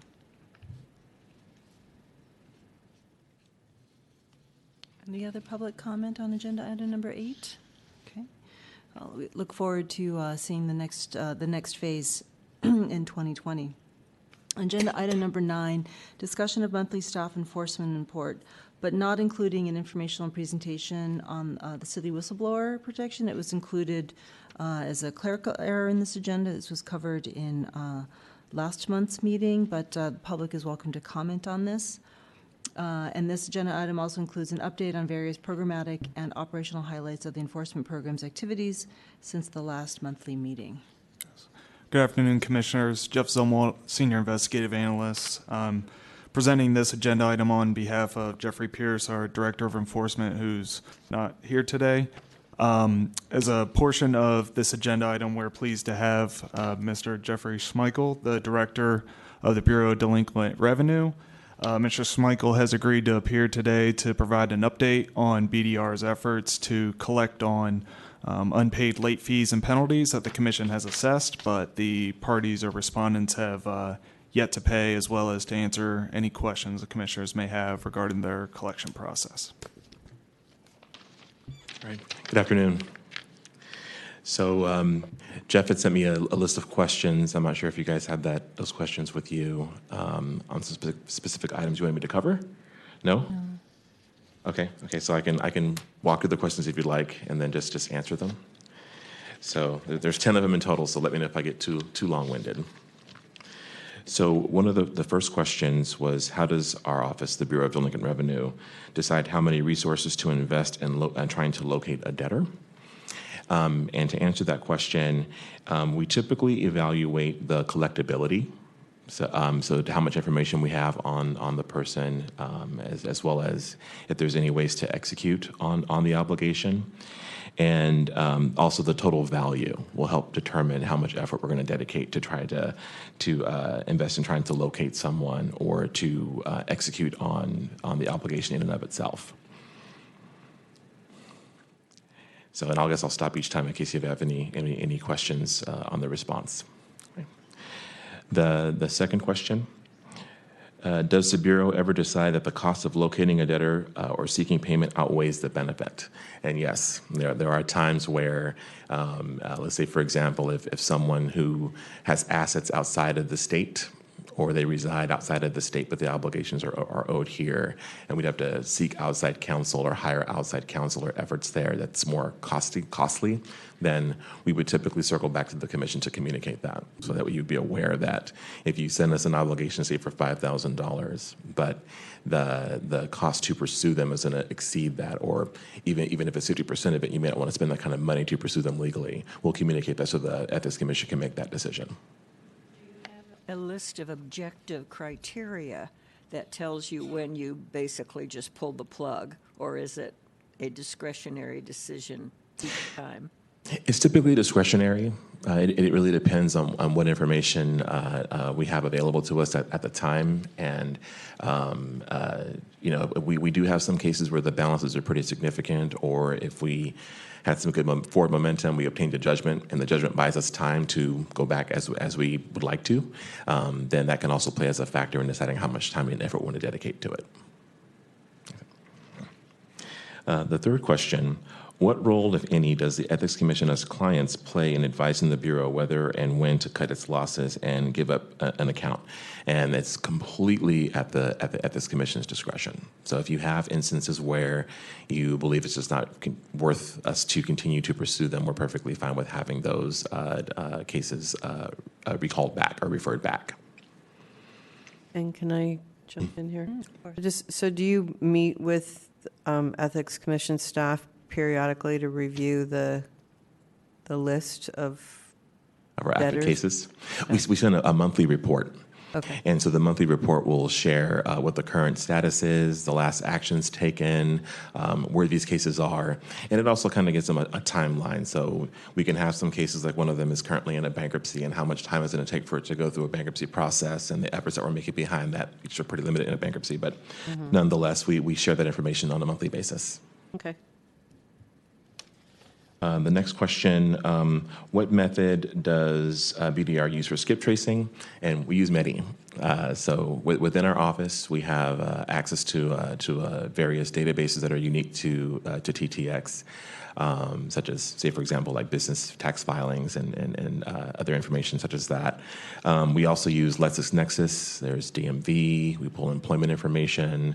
And of course, with trained professional collectors, they also know how to leverage social media, LinkedIn, for example, as our internet tools to sites that we can use to locate information on a person.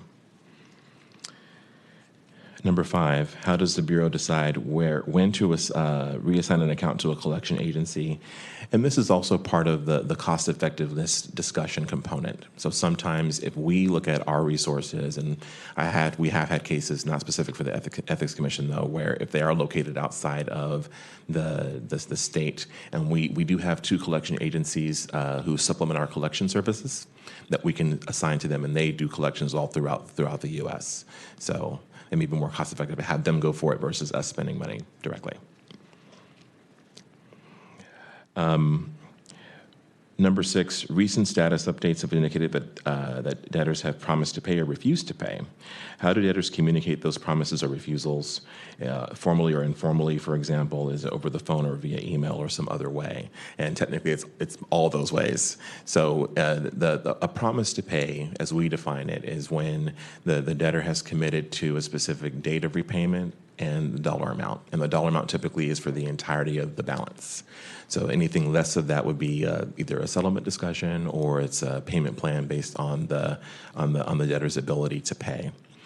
Refusals to pay is just flat out refusing to pay. So they're not willing to make any commitments to pay back the obligation.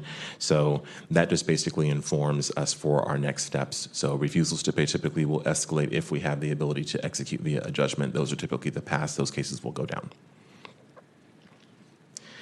Question 7, when the Bureau secures a payment plan with a debtor, what form does that payment plan take? Is it formal or informal? Is it a contract? So it is formal. We do have them sign a payment plan agreement. I want to be careful with how I call it as a contract. So it's basically the language in the agreement stipulates to the debtor that they're acknowledging their obligation to pay, that they owe the obligation. They typically are waiving their rights to under the statute of limitations for the actions that we can take. And they're acknowledging the consequences of default. So, and then we have, of course, the typical repayment terms as far as the duration of the payment plan agreement, the obligation deadline dates, and we provide for their convenience the methods of how they can pay us online, for example. So question 8, if a payment plan is a contract with the city, are there code provisions that affect how the Bureau and the debtor interact? For example, if a debtor misses a payment, have they breached a contract? Does renegotiating a payment plan mean renegotiating a contract requiring certain formalities? So I wouldn't want to call it a contract per se with the city. I mean, this is definitely a document that we would use as part of an enforcement proceeding if we took it to court to show that the debtor has acknowledged that they have an obligation to repay the debt. It doesn't change how we necessarily interact with them. I mean, in our line of work, it's kind of expected you're going to have what we call a sloppy payer. So we can get them on a payment plan agreement. If they happen to miss, 5 days and they pay on day 10 after the due date, we'll work with people who are working with us in good faith to resolve the obligation. But the agreement, technically, if you do default by missing a payment, it is considered a default of that agreement. And what happens is while the agreement is active, we're going to suspend our collection process because you're making an effort to pay the obligation. Defaults will basically trigger that collection process to resume and continue to escalate and go through the whole debt collection lifecycle like we normally would. Question 9, does the debtor's agreement to a payment plan represent a waiver of any rights to challenge the debt or the underlying ethics penalty that forms the basis of that debt? And I would say no. So the language in the agreement does not preclude them from being able to challenge it. In question 10, can the Ethics Commission take an account back from BDR after it makes a referral to renegotiate with the debtor, or does the referral indicate that BDR now owns the account? So we do not own it. So it's perfectly fine for the Ethics Commission to recall an account back if they needed to renegotiate for whatever the reasons might be. Some of the common things that we do see with clients, for example, is if, they send an obligation to us and we were off on the amount that was due, or there was a due process element that was missed and whenever we administered the penalty to them, so we want to have that part fixed before we go send it back to collections. That happens on a regular basis with other clients, and we treat those cases all the same. It's fine to have them pulled back. The only difference being that, if the client or the debtor is responding after efforts have already been initiated, but whenever they make payments, the commissions that are part of our MOU are still payable to BDR.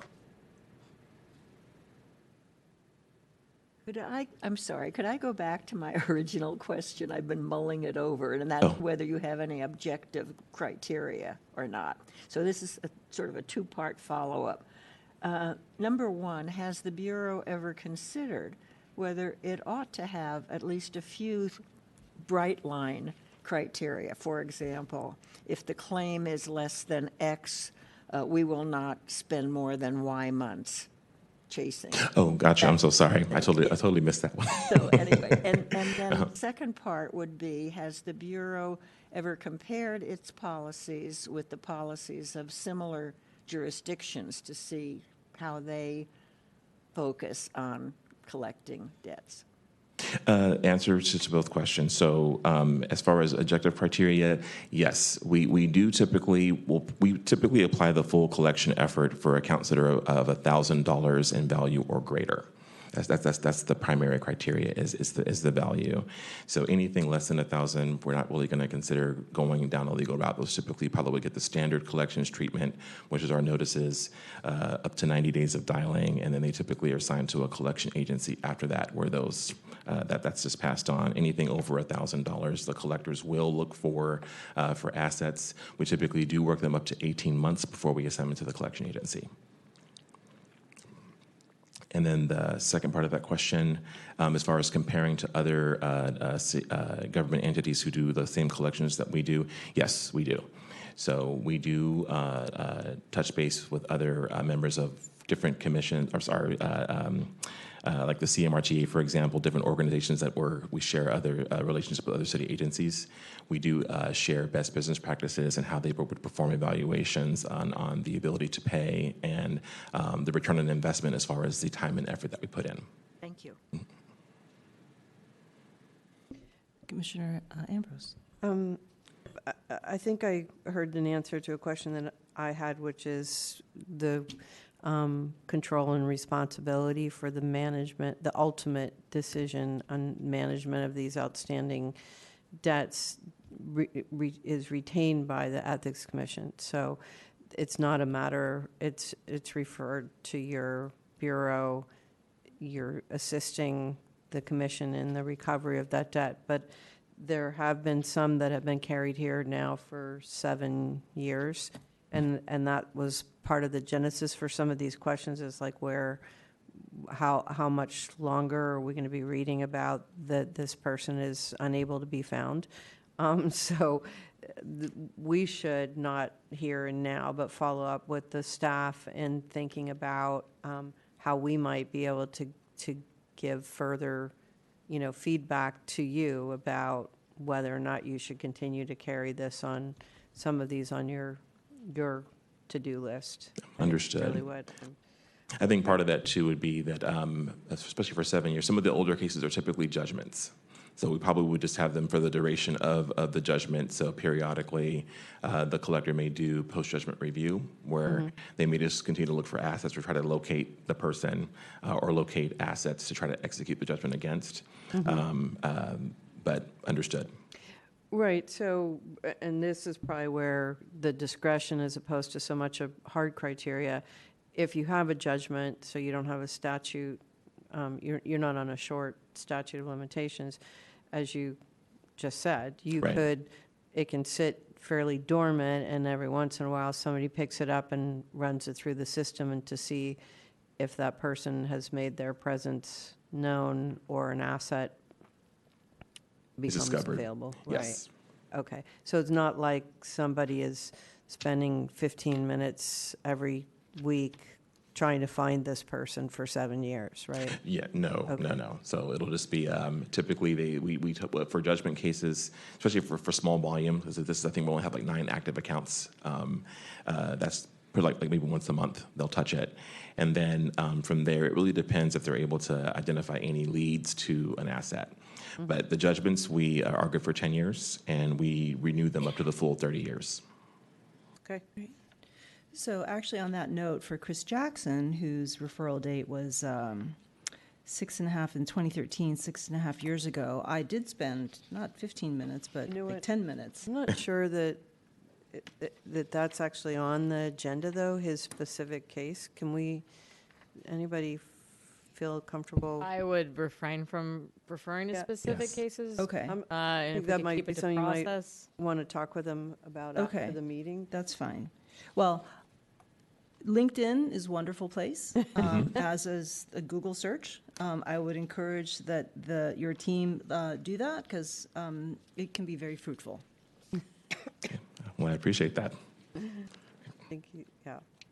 Anyway, I'm sorry. I just Yeah, no, wanna- it's just, Right. the reason this came about was because, and thank you for coming and talking about and sharing a little bit more about what BDR does, is that it's of concern to me, and I think to us as a commission, that this was referred 6.5 years ago already, and it's just, not much, I'm still trying to locate people and track down assets and things, and just want to better understand like what efforts are being undertaken, what can be done differently, in order to get to the outcome that we all want to see here. And I guess we should, though, add, notwithstanding that there are some that have been carried, we do appreciate the good work that you all do over there. I'm sure our staff in particular appreciates that you're doing it, and they are not doing it, right? But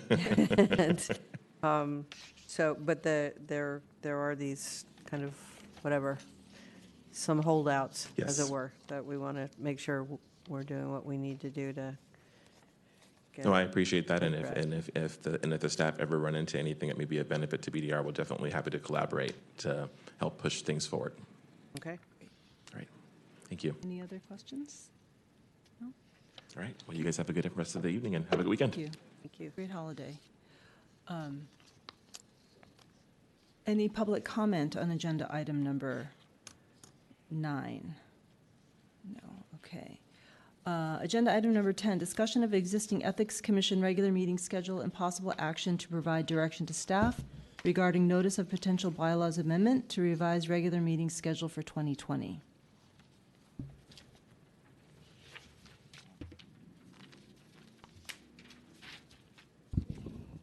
Yeah, they did. I'll just have staff do that. So, Director Pelham?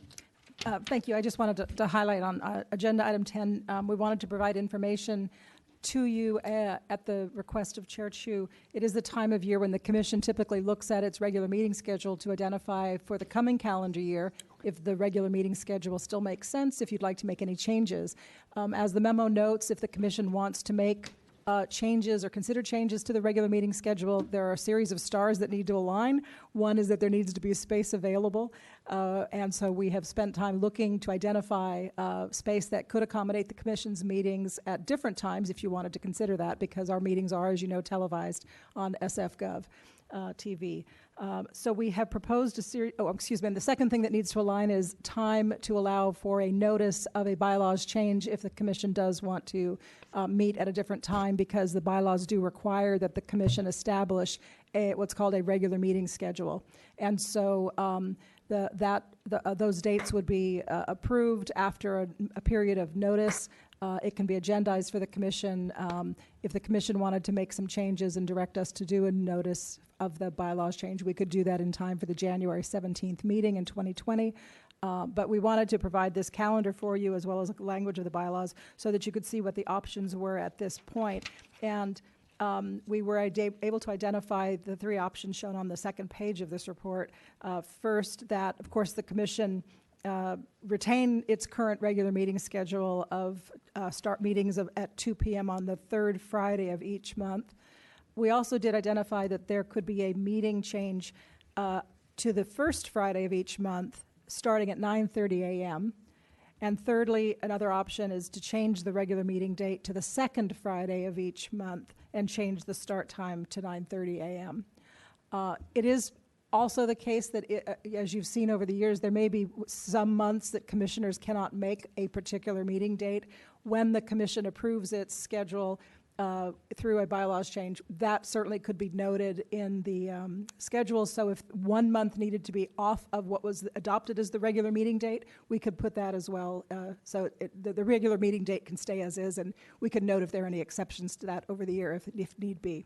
So I just wanted to provide that for you to make, hopefully, looking at the calendar year slightly easier. We did provide a graphic of those dates just so you can look at it and see if you are interested in considering a date change, how that might play out with your schedules. Happy to answer any questions or turn it over to each of you to give us your sense and direction of how you might want to proceed. I have a question, and as you know, I'm fairly new to the commission. I was wondering why on earth we meet Friday afternoons, which just inherently seems to me like the worst possible time for this type of meeting, because we often do go till 5, and I mean, I think there was one time we went to 6. So just from a personal standpoint, I'd be interested in why we don't have morning meetings. And I understand there are space considerations and all of that, and that just may be the way it is. Yes. So I'd be happy to hear not the whole background, but if that's simply. That was actually the impetus for my request to okay. the executive director, is because we were limited by the room requirements because we must televise, Right. and this was the only time slot Okay. available where we All could right. consistently get a Friday after. It used to be Mondays at 5 p.m. Okay. We would go till 11 o'clock or midnight some days. And then the Friday at 2 o'clock, I think, is a difficult time for people to make, and I think mornings would be better, and that's why I had asked the executive director and her team to take a look at what room availability there could be for the 2020 calendar year. Because I think it's still a Friday, but 9:30 on Friday is better than 2 p.m. on Friday. Almost anything is better than 2 p.m. on Friday. And also, the third Fridays had us on the Friday of a long weekend, where I think it would also discourage participation, by the public, because it was Martin Luther King and then President's Day weekend, and then today is the last day before the holidays. I think a lot of people have already kind of left town. So hence we're having this discussion about the Fridays. Still Friday, but 9:30 a.m. on either the first or second day of the month. I think that for my own personal view, I would be in favor of moving to the second Friday of each month, but beginning due to some calendar conflicts already that we have, but beginning in April of 2020, so beginning April 10th, we'd have the regular meetings. I think for January, we would need to stick with our regularly scheduled meeting on the 17th, and then keep the third Friday at 2 until April of 2020, and we could move to, if we pick the second Friday, April 10th.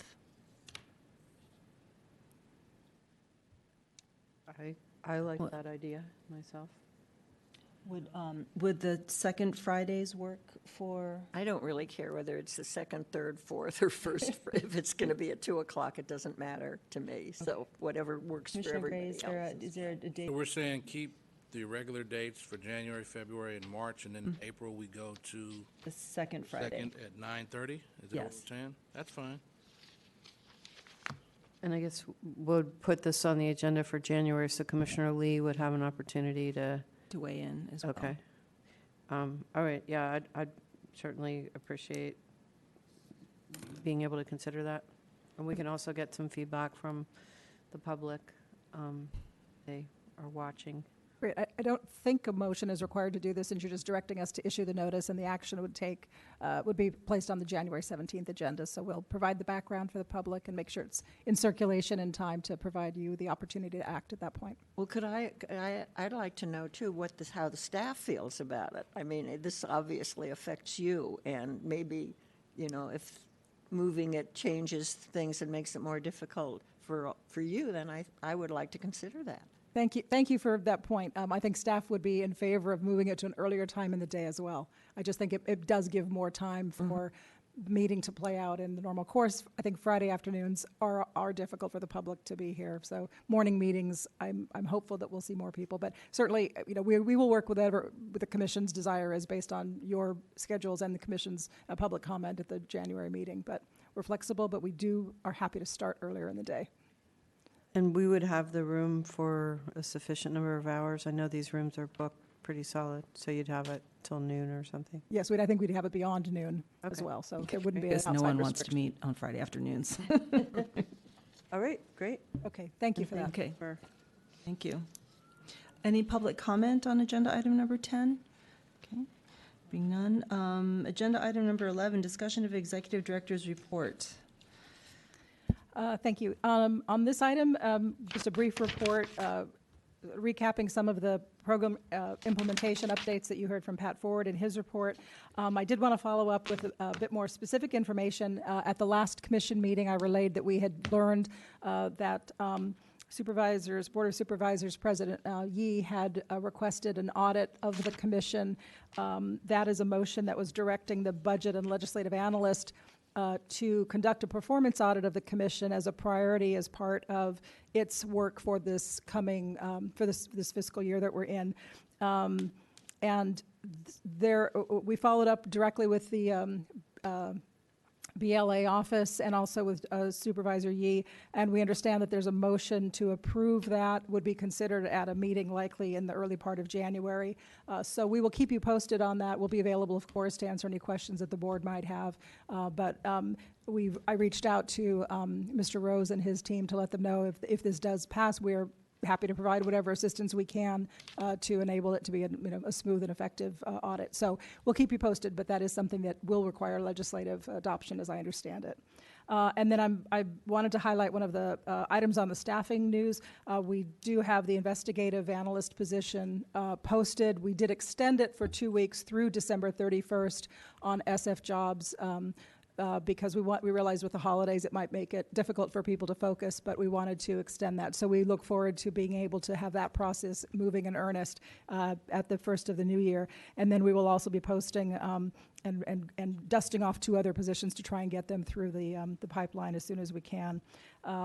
And lastly, I would just add to Pat Ford's comments about the annual Conference of Governmental Ethics Laws. We were very pleased to be able to send a group to the conference. Pat, as he mentioned, participated in a panel. I saw staff at early morning meeting table topics starting at 7:30 in the morning to really take advantage of informal conversations with colleagues from around the country on issues where we have a lot of shared interest and shared experience. And the conference went till 5:30 every day. We did have a chance also to meet informally with our California agency colleagues, which is always a great experience to get to know each other a bit more informally, but it also sparked a lot of good ideas about how we might connect over the course of the year so we don't have to wait to Kogel to sit down and compare notes. I also participated on a panel on Wednesday morning with my counterpart in Seattle, the grassroots lobbyist for Public Citizen, and the woman who heads the state and local government work for Common Cause in Washington, focusing on revolving door issues for campaign consultants as lobbyists. What was surprising to me is that the conference on a Wednesday morning, on a day where there were other major events happening around the country related to government ethics, we still had a room of close to 60 people wanting to sit and talk about issues that were directly involved in the work that we do every day. And so we had over 500 people at this year's conference, which was a high for the organization's conferences. And I think that's a good sign of how much interest there still is around the country, how much resources governments and citizens are willing to put into agencies doing this kind of work to get us to go to those conferences and actually understand and be on top of what the latest trends are. We are going to be debriefing with each other over the next couple of days as everybody comes back to the office after the holidays so that we can plan to do a more sort of a deeper dive overview for the rest of the staff who couldn't be there, because we really want this information to be shared. So we just very much appreciate that we have the resources to do it, and we're looking forward to continuing to participate as we can when funding and conference location provides that to be permissible. But we did, I think, learn a lot from this year and find it always a great shot in the arm. So we were glad to be there and happy to also provide you with further feedback about that once we can kind of debrief and settle back in. Again, just as the final note for this calendar year, we do very much appreciate, as my report notes a bit more formally, but we really want to appreciate the work that the Commission has done, the heavy lifting and the 2:00 afternoon meetings. We know it's not easy, and particularly going into the issues, going away for a month, coming back. The Commission has always done such a tremendous job being able to keep its foot on the gas pedal. And we know that's the same with the public who comes and provides comment at interested persons meetings and at the Commission meetings. And from the staff, I just want to say thank you for your effort, and to the public for keeping us on our toes. And that we do hope, as I said, that we will continue to work collaboratively in the coming year to ensure that here in San Francisco, our public service is worthy of the public trust. And we appreciate your work in that effort. So thank you. And we hope you have wonderful holidays. Thank you. I wanted to extend our thanks to you and all of the staff for the great work that you do day in and day out, because you make what we do up here possible. So without you, it wouldn't be possible. And really appreciate the thought partnership and the long hours and the extreme patience that it takes to wrangle and herd cats on legislative matters across multiple stakeholders and through City Hall. And the fact that we got so much done this year, I think, is a real testament to your leadership and the leadership underneath you, as well as the old-fashioned hard work. So thank you for all of it. I did have one question. Is the budget season kicking off? I don't know how I avoided. Yeah, I don't know how I avoided touching on that one. Thank you for the reminder. The budget season has kicked off, and while we were away at Kogel, we did have department head meetings with the mayor to issue budget instructions. I understand from that departments this year, because of the strength of focus that the mayor would like to place on other critical pressing needs that the city has, including homelessness and other needs, there's been a request that each department present budgets that consider cuts of 3% to about 7%. So those are deeper cuts that have been requested in prior years. So we, again, I'm hoping to have further discussions starting next week with folks from the mayor's office, and welcome the chance to just walk through and get up to speed on what those requests look like, and also to reflect on the needs the commission continues to have for the work that we do. So we will be very much focused over the next several weeks in putting together our budget request.